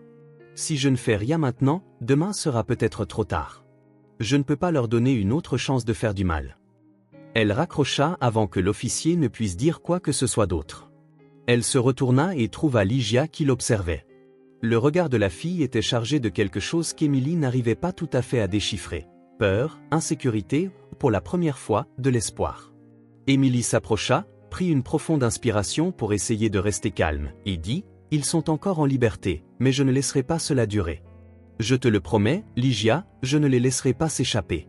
Nous nous battrons jusqu'au bout. » La fille hocha simplement la tête, mais Émilie vit dans la manière dont ses épaules se détendirent légèrement, comme si elle se permettait de croire en cette promesse. Émilie commença à organiser quelques affaires, essayant de se distraire du chaos dans son esprit. Elle avait besoin de se reposer pour penser clairement, mais avant même de pouvoir assimiler tout ce qui se passait, un bruit sourd résonna dans la pièce, un coup à la porte. Elle se figea un instant, le cœur battant, ne s'attendant pas à ce que quelqu'un vienne, sachant que cela pourrait dévoiler leur présence. Lygia se tendit également, se rétractant légèrement comme si elle pressentait le pire. Émilie s'approcha lentement de la porte, retenant son souffle, et jeta un coup d'œil par la Judas. Il n'y avait personne, juste le couloir silencieux et vide. La tension dans sa poitrine augmenta. Prudemment, elle déverrouilla la porte et l'ouvrit juste assez pour jeter un coup d'œil dehors. Il n'y avait personne, mais sur le sol, juste devant l'entrée, se trouvait une enveloppe, sans expéditeur, avec son nom écrit à la main, en lettres précises. Un frisson parcourut Émilie. Elle ramassa l'enveloppe et referma rapidement la porte, comme si l'objet en sa possession était dangereux. Lygia la regarda, les yeux écarquillés, ressentant le changement d'énergie dans la pièce. Émilie ouvrit l'enveloppe avec des doigts tremblants et en sortit le papier. Le message était court, direct, un avertissement, si tu veux protéger ta nouvelle famille, ne t'en mêle pas. Émilie sentit sa gorge se dessécher, tout son corps se raidir. Il savait que Maggie et Éric savaient qu'elle agissait contre eux, qu'elle essayait d'empêcher leur fuite, et maintenant, il clarifiait qu'ils ne reculeraient pas sans se battre. Émilie regarda Lygia, toujours silencieuse. Son cœur se serra. Ils veulent me faire peur, ils veulent que je recule, mais cela prouve seulement que je suis sur la bonne voie. Je n'arrêterai pas, je ne peux pas arrêter. Émilie déchira la note en morceaux et la jeta à la poubelle, prenant une profonde inspiration pour calmer le tourbillon d'émotions en elle. Mais une chose était certaine, le temps pressait.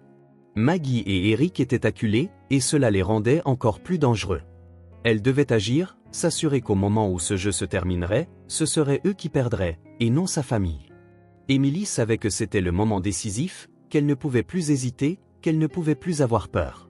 Après la menace laissée à la porte de l'hôtel, il était clair que Maggie et Éric étaient désespérés, et le moindre faux pas pourrait leur coûter tout.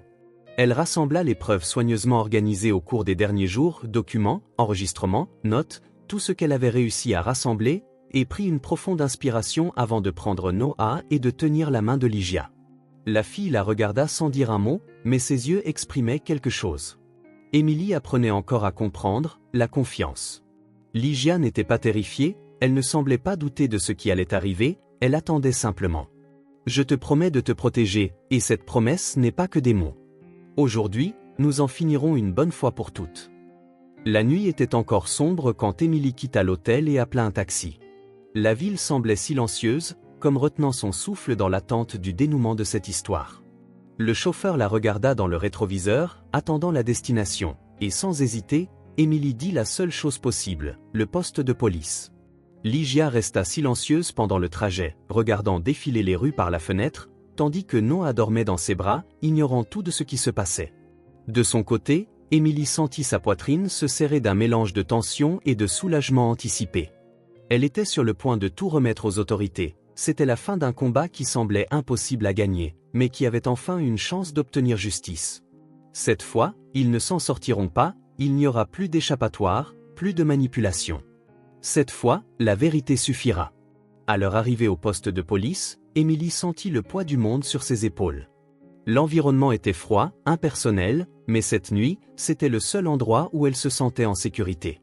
Elle s'avança vers le bureau d'accueil et demanda à parler à l'enquêteur en charge de l'affaire de l'orphelinat.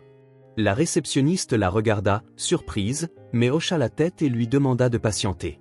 Émilie s'assit sur l'une des chaises en plastique et soupira, sentant l'épuisement l'envahir. Lygia s'assit à côté d'elle, observant les allées et venues des gens au poste de police sans montrer d'anxiété, habituée aux environnements tendus. Émilie remarqua qu'après tout ce qu'elles avaient vécu, la fille conservait une calme inquiétante, comme si elle avait passé tellement de temps à attendre le pire qu'elle n'avait plus peur de rien. « Tu n'aurais jamais dû vivre ainsi, Lygia, tu ne devrais pas savoir ce que c'est que de porter autant de fardeaux. Je veux simplement que tout soit différent pour toi à partir de maintenant. » L'enquêteur apparut quelques minutes plus tard et fit signe à Émilie de le suivre dans une pièce.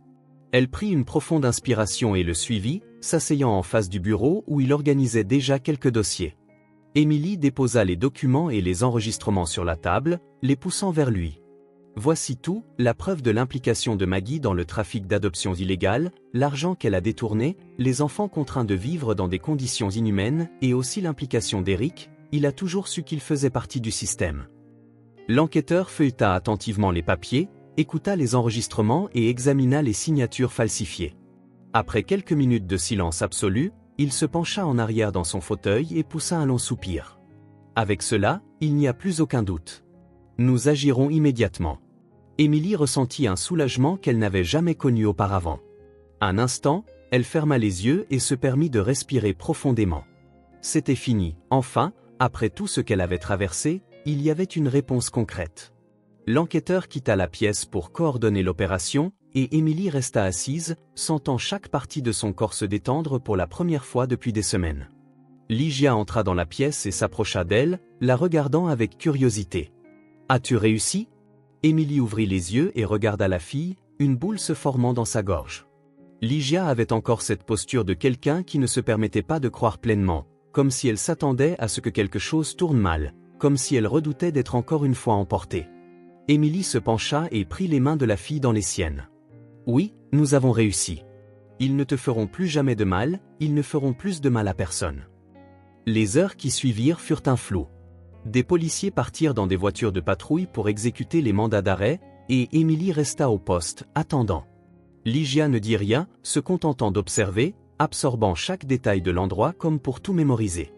Noah dormait dans ses bras, et Émilie sentit que c'était le moment où, pour la première fois, elle pouvait respirer sans peur. Puis l'enquêteur revint, tenant un papier dans ses mains. Il esquissa un sourire discret avant de parler. Maggie a été arrêtée alors qu'elle tentait de fuir vers un autre État. Eric a été retrouvé peu après. Ils n'iront nulle part. Émilie ferma les yeux, laissant couler des larmes incontrôlables. C'était la fin d'une longue bataille.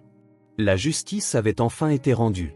Ils avaient payé pour ce qu'ils avaient fait, et maintenant nous pouvons avancer. Mais la plus grande surprise restait à venir. L'enquêteur plaça une enveloppe devant Émilie, qui la regarda, interloquée. Celle-ci est arrivée il y a quelques minutes. Cela s'est passé plus vite que prévu, dit-il d'une voix tremblante. Émilie ouvrit l'enveloppe et en sortit les papiers. Son cœur faillit s'arrêter en lisant les premiers mots. Il s'agissait de la confirmation officielle de l'adoption de Lygia. Le processus qui semblait autrefois impossible était enfin terminé. Lygia n'avait désormais plus aucun lien avec l'orphelinat, elle faisait officiellement partie de la famille d'Émilie. Émilie leva les yeux et vit Lygia observer les papiers avec une expression indéfinissable pendant un long moment. La fille resta immobile, absorbant ce que cela signifiait, puis, sans dire un mot, se leva et fit un pas en avant. Émilie sentit sa poitrine se serrer, attendant la réaction de la fille, et puis, dans un geste inattendu, Lygia l'embrassa pour la première fois, sans hésitation, sans peur. Elle serra Émilie très fort, comme si, enfin, elle savait qu'elle était en sécurité. Émilie ferma les yeux et rendit l'étreinte, sentant le poids de tout ce qu'elles avaient traversé se dissiper enfin. Noah se remua dans ses bras, laissant échapper un petit murmure comme s'il percevait le changement autour de lui. Émilie sut que c'était la nouvelle vie dont elle avait tant rêvé, une vie où elle n'aurait plus à se retourner, où elle pourrait élever ses enfants sans crainte, où Lygia pourrait grandir sans devoir faire semblant d'être quelqu'un d'autre. Elle serra la fille un peu plus fort et murmura « Maintenant, nous pouvons rentrer à la maison ». Émilie franchit la porte de la nouvelle maison, tenant Noah sur ses genoux, tandis que Lygia la suivait, portant son sac à dos avec précaution. L'espace était petit, mais il avait tout ce dont elles avaient besoin. Un salon baigné de lumière, des murs aux couleurs douces et une odeur de bois fraîchement ciré qui évoquait un sentiment de nouveau départ. Un tapis moelleux était étalé au centre de la pièce, où Noah commençait déjà à se tortiller dans ses bras, impatient d'explorer les nouveaux lieux. Émilie regarda autour d'elle et soupira, sentant le poids de tout ce qu'elles avaient traversé enfin s'estomper. Cette maison n'est pas grande, elle n'est pas luxueuse, mais elle est à nous. Un endroit sûr où nous pouvons repartir à zéro, où personne n'essaiera plus de nous séparer. Ligia resta silencieuse un moment, observant chaque détail de la maison d'un regard attentif, mais, contrairement à autrefois, il n'y avait aucune hésitation dans son attitude. Émilie réalisa que la fille ne se cachait plus dans l'ombre, ne regardait plus autour d'elle comme si elle s'attendait à ce que quelque chose de mauvais se produise à tout moment. Elle semblait à l'aise, comme si elle se permettait enfin de croire que c'était sa maison. Lorsqu'Émilie posa Noah sur le tapis, le bébé se mit à ramper avec animation, sans y penser, tendit un jouet à Ligia. La fille le prit naturellement, sans la méfiance d'antan qui l'habituait à se méfier de toute proximité. Et puis, quelque chose se produisit. Ligia sourit, non pas d'un sourire hésitant ou timide, mais d'un véritable sourire spontané, celui qui illumine le visage sans que l'on s'en rende compte. Je pensais ne jamais revoir ce sourire. Je pensais qu'après tout ce qui s'était passé, il faudrait encore longtemps avant que tu te sentes ainsi à nouveau. Émilie commença à déballer ses affaires, pliant soigneusement chaque vêtement avant de les ranger dans les placards. Ligia la rejoignit, sortant ses affaires de son sac à dos sans qu'on ait besoin de lui demander. Pour la première fois, la fille ne laissa pas traîner ses vêtements ou hésiter à remettre quelque chose à sa place. C'était comme si elle se permettait d'occuper cet espace, comme si elle reconnaissait qu'elle n'était pas une visiteuse. Émilie sentit un pincement dans sa poitrine en remarquant la différence. « Tu as toujours attendu que quelqu'un te dise de partir, n'est-ce pas ? Tu as toujours vécu comme si tu étais temporaire dans la vie des autres. Mais maintenant, Ligia, tu as une maison, tu as une famille. » Le soleil du matin inondait doucement la fenêtre de la cuisine pendant qu'Émilie préparait du café. Ligia était assise sur le comptoir, l'observant sans un mot, mais il y avait dans son regard quelque chose de différent. Ce n'était plus cette vigilance suspicieuse, ni la posture défensive de celle qui s'attend à être chassée. Elle était là parce qu'elle le voulait. Émilie remplit 2 tasses de chocolat chaud et en tendit une à la fille. Ligia la prit à 2 mains, ressentant la chaleur du liquide. « Avant, tu n'aurais même pas pris cette tasse, tu attendais que je te dise que ce n'était pas pour toi, que tu ne pouvais pas rester. Mais maintenant tu sais que tout ici est aussi à toi. » Noah babillait de sons aléatoires en jouant sur le tapis, et Ligia l'observait à distance, son regard n'ayant plus cette froideur qui s'installait parfois lorsqu'elle se fermait au monde. Il y avait quelque chose de nouveau, quelque chose de plus doux. Elle se leva et s'approcha du bébé, s'asseyant à côté de lui et ramassant un des jouets qu'il tentait de saisir. Noah éclata de rire en essayant de le reprendre, et Ligia, avec un petit sourire, le lui rendit sans hésiter. Émilie vit cela et comprit que, peut-être, la fille apprenait qu'elle n'avait plus besoin de défendre bec et ongles ce qui lui appartenait. « Tu commences à avoir confiance, non seulement en moi, mais aussi en le monde qui t'entoure, à comprendre que maintenant, tu as ta place. » Les meubles étaient encore en désordre, les cartons devaient encore être ouverts, mais Émilie ne s'était jamais sentie aussi à l'aise dans un lieu. Elle parcourut la maison en organisant les petits détails qui allaient donner du caractère à l'espace. Elle accrocha quelques cadres au mur, arrangea le canapé, déposa une couverture pliée dans un coin du salon, tout reflétait un nouveau départ, une nouvelle histoire en train de s'écrire. Ligia la suivait de loin, observant chaque objet prendre sa place, comme si elle mémorisait chaque détail de cette maison. Émilie sourit et lui tendit la main. « Nous allons aménager cette maison ensemble. C'est notre maison, et chaque détail compte. Veux-tu choisir où nous mettrons tes affaires ?» Ligia regarda autour d'elle, pour la première fois, s'approcha de l'armoire dans l'une des chambres. Elle ouvrit la porte, examina les étagères vides et se mit à disposer silencieusement ses vêtements. Émilie regarda la scène de loin, réalisant que ce simple geste était bien plus significatif qu'il n'y paraissait. Ligia choisissait de rester, elle s'appropriait cet espace, acceptant enfin qu'elle faisait partie de cette famille. Émilie s'approcha doucement et posa une main sur l'épaule de la fille, la sentant se détendre sous son toucher. « J'espère que tu sais que tu n'auras jamais à faire tes valises pour partir à nouveau. Ceci est ta maison, et ce sera toujours le cas. » Noah se mit à ramper dans le couloir et s'arrêta entre Émilie et Ligia, regardant les deux comme s'ils s'attendaient à quelque chose. Émilie rit et se pencha pour le ramasser, sentant le poids rassurant du bébé contre sa poitrine. Ligia observa la scène. Pendant un moment, quelque chose sembla changer dans son expression, comme si elle traitait quelque chose qu'elle n'avait pas encore osé penser. Émilie vit ce regard et attendit, lui laissant l'espace pour formuler ses pensées. Puis, enfin, Ligia prit une profonde inspiration et, avec un air sérieux, releva les yeux vers Émilie. « Maintenant que tout est fini, Puis-je t'appeler maman? L'air sembla quitter les poumons d'Émilie pendant un instant. Elle regarda simplement Lygia, ressentant l'impact de cette question se répandre en elle comme une vague. Ce n'était pas une question anodine, ce n'était pas une parole dite sous le coup de l'impulsion. Lygia y avait réfléchi, l'avait gardée en elle jusqu'à être prête à la poser. Émilie retint ses larmes et sourit doucement, caressant le visage de la fille. Je n'ai jamais voulu autre chose. Tu as été ma fille, Lygia, dès le premier instant où je t'ai vue, mais t'entendre le dire signifie plus que tout au monde. Lygia hocha lentement la tête, comme absorbant ces mots, puis sans hésiter, elle s'approcha et serra Émilie dans ses bras dans une étreinte ferme, sans peur, sans doute. Pour la première fois, Lygia n'attendait pas qu'on la repousse. Pour la première fois, elle savait que c'était sa place. Émilie ferma les yeux et serra les deux enfants dans ses bras, sentant que, enfin, sa famille était complète. Émilie et Lygia passèrent la journée à organiser la maison, à déballer les cartons, à installer les rideaux et à disposer les meubles. Il n'y avait plus d'urgence, ni de peur, ni d'incertitude. C'était la première fois qu'elles le faisaient ensemble, sans l'ombre d'un danger imminent. Émilie remarqua combien Lygia avait changé. Autrefois, la fille hésitait avant de toucher quoi que ce soit, comme si elle ne voulait pas déranger l'ordre des choses autour d'elle. Désormais, elle disposait de ses propres affaires sans qu'on ait besoin de lui dire ce qu'elle pouvait faire. Tu comprends enfin que ceci est ta maison, n'est-ce pas? Personne ne te l'enlèvera. Le soleil de l'après-midi filtrait doucement à travers la fenêtre de la cuisine tandis qu'Émilie préparait du café.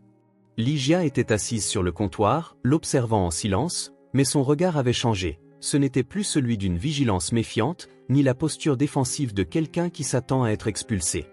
Elle était là parce qu'elle le voulait. Émilie versa 2 tasses de chocolat chaud et en tendit une à Lygia. Celle-ci la saisit à 2 mains, ressentant la chaleur du liquide. Avant, tu n'aurais même pas pris cette tasse, attendant que je te dise qu'elle n'était pas pour toi, que tu ne pouvais pas rester. Mais maintenant tu sais que tout ici t'appartient aussi. Noah babillait en jouant sur le tapis, et Lygia le regardait de loin, son regard n'ayant plus la froideur qui s'installe parfois quand elle se replie sur elle-même. Il y avait quelque chose de nouveau, quelque chose de plus doux. Elle se leva et s'approcha du bébé, s'assit à côté de lui et ramassa un des jouets qu'il tentait de saisir. Noah éclata de rire en essayant de le reprendre, et Lygia, avec un petit sourire, le lui rendit sans hésiter. Émilie vit cela et comprit que, peut-être, la fille apprenait qu'elle n'avait plus besoin de défendre bec et ongles ce qui lui appartenait. Tu commences à faire confiance, non seulement à moi, mais aussi au monde qui t'entoure, à comprendre qu'à présent, tu as ta place. Les meubles étaient encore éparpillés, les cartons devaient encore être ouverts, mais Émilie ne s'était jamais sentie aussi à l'aise dans un endroit. Elle parcourut la maison en organisant les petits détails qui allaient donner du caractère à l'espace. Elle accrocha quelques cadres au mur, arrangea le canapé, déposa une couverture pliée dans un coin du salon, tout reflétait un nouveau départ, une nouvelle histoire en train de s'écrire. Lygia la suivait à distance, observant chaque objet prendre sa place comme si elle mémorisait chaque détail de cette maison. Émilie sourit et lui tendit la main. Nous allons aménager cette maison ensemble. C'est notre maison et chaque détail compte. Veux-tu choisir où nous mettrons tes affaires? Lygia regarda autour d'elle, pour la première fois, s'approcha de l'armoire dans l'une des chambres. Elle ouvrit la porte, examina les étagères vides et commença silencieusement à disposer ses vêtements. Émilie observa la scène, réalisant que ce simple acte était bien plus significatif qu'il n'y paraissait. Lygia choisissait de rester, elle s'appropriait cet espace, acceptant enfin qu'elle faisait partie de cette famille. Émilie s'approcha doucement et posa une main sur l'épaule de la fille, la sentant se détendre sous son toucher. J'espère que tu sais que tu n'auras jamais à faire tes valises pour partir à nouveau. Ceci est ta maison, et ce sera toujours le cas. Noah se mit à ramper dans le couloir et s'arrêta entre Émilie et Lygia, regardant les deux comme s'ils s'attendaient à quelque chose. Émilie rit et se pencha pour le ramasser, sentant le poids rassurant du bébé contre sa poitrine. Lygia observa la scène. Pendant un moment, quelque chose sembla changer dans son expression, comme si elle traitait quelque chose qu'elle n'avait pas encore osé penser. Émilie vit ce regard et attendit, lui laissant l'espace pour formuler ses propres pensées. Puis, enfin, Lygia prit une profonde inspiration et, avec un air sérieux, releva les yeux vers Émilie. Maintenant que tout est fini, puis-je t'appeler maman? L'air sembla quitter les poumons d'Émilie pendant un instant. Elle regarda Lygia, sentant l'impact de cette question se répandre en elle comme une vague. Ce n'était pas quelque chose de petit, ce n'était pas une parole dite sur un coup de tête. Lygia y avait réfléchi, l'avait gardée en elle jusqu'à être prête à la poser. Émilie retint ses larmes et sourit doucement, caressant le visage de la fille. « Je n'ai jamais voulu autre chose. Tu as été ma fille, Ligia, dès le premier instant où je t'ai vue, et t'entendre le dire signifie plus que tout au monde. » Ligia hocha lentement la tête, comme absorbant ces mots, puis, sans hésitation, s'approcha et serra Émilie dans ses bras dans une étreinte ferme, sans peur, sans doute. Pour la première fois, Ligia n'attendait pas qu'on la repousse. Pour la première fois, elle savait que c'était sa place. Émilie ferma les yeux et serra les deux enfants dans ses bras, sentant que, enfin, sa famille était complète. Lia a aidé Émilie à accrocher des tableaux, a choisi un endroit pour ses livres et a même réservé un petit coin pour les jouets de Noah. Elle n'était plus simplement une invitée dans la vie d'Émilie, elle y posait ses racines. Émilie l'observait pendant un moment, ressentant une chaleur dans sa poitrine en la regardant interagir avec Noah sans hésitation, le prenant dans ses bras dès qu'il commençait à devenir agité. Te voir comme ça me rend certaine que tout ce que nous avons traversé en valait la peine. Tu n'es pas simplement là, tu appartiens à cet endroit. Lorsque la nuit tomba, Émilie endormit Noah. Le bébé était déjà calme dans son berceau, respirant doucement, et Émilie ajusta les couvertures autour de lui, ressentant en elle une fatigue différente. Ce n'était pas l'épuisement dû à la peur, à la lutte ou au désespoir, c'était simplement le poids d'une journée ordinaire d'une vie qui commençait enfin à suivre son cours naturel. Je n'aurais jamais pensé qu'une journée ordinaire puisse paraître si précieuse, qu'exister simplement sans peur puisse être le plus grand cadeau de tous. Lorsqu'elle se retourna pour quitter la pièce, elle trouva Lia debout dans l'embrasure de la porte, la regardant en silence. La fille ne semblait ni hésitante ni nerveuse, mais il y avait quelque chose dans son regard qui fit s'arrêter Émilie. Lia tenait l'ourlet de son sweat entre ses doigts, comme si elle cherchait les mots justes. Le silence entre elles dura quelques secondes, jusqu'à ce que la fille prenne enfin la parole. « Maintenant que tout est terminé, pouvons-nous être vraiment heureuses ?» Sa voix était ferme, mais il y avait quelque chose de vulnérable dans sa question, comme si, même avec tout résolu, subsistait une petite crainte que le bonheur puisse être éphémère. Émilie n'eut pas besoin de réfléchir, elle s'approcha de Lia, lui prit les mains et regarda droit dans ses yeux en déclarant « Il n'y a plus de si, il n'y a plus de peur, nous sommes déjà heureuses parce que nous sommes ensemble et personne ne nous l'enlèvera jamais. » Lia ne répondit pas immédiatement, mais ensuite elle sourit, et ce fut le sourire le plus sincère qu'Émilie ait jamais vu, le sourire d'une fille qui, pour la première fois, savait qu'elle était en sécurité. Émilie éteignit les lumières de la maison. En se couchant, elle ressentit quelque chose qu'elle n'avait pas éprouvé depuis longtemps, la paix. Pour la première fois, elle dormit sans peur, sachant que sa famille était enfin complète.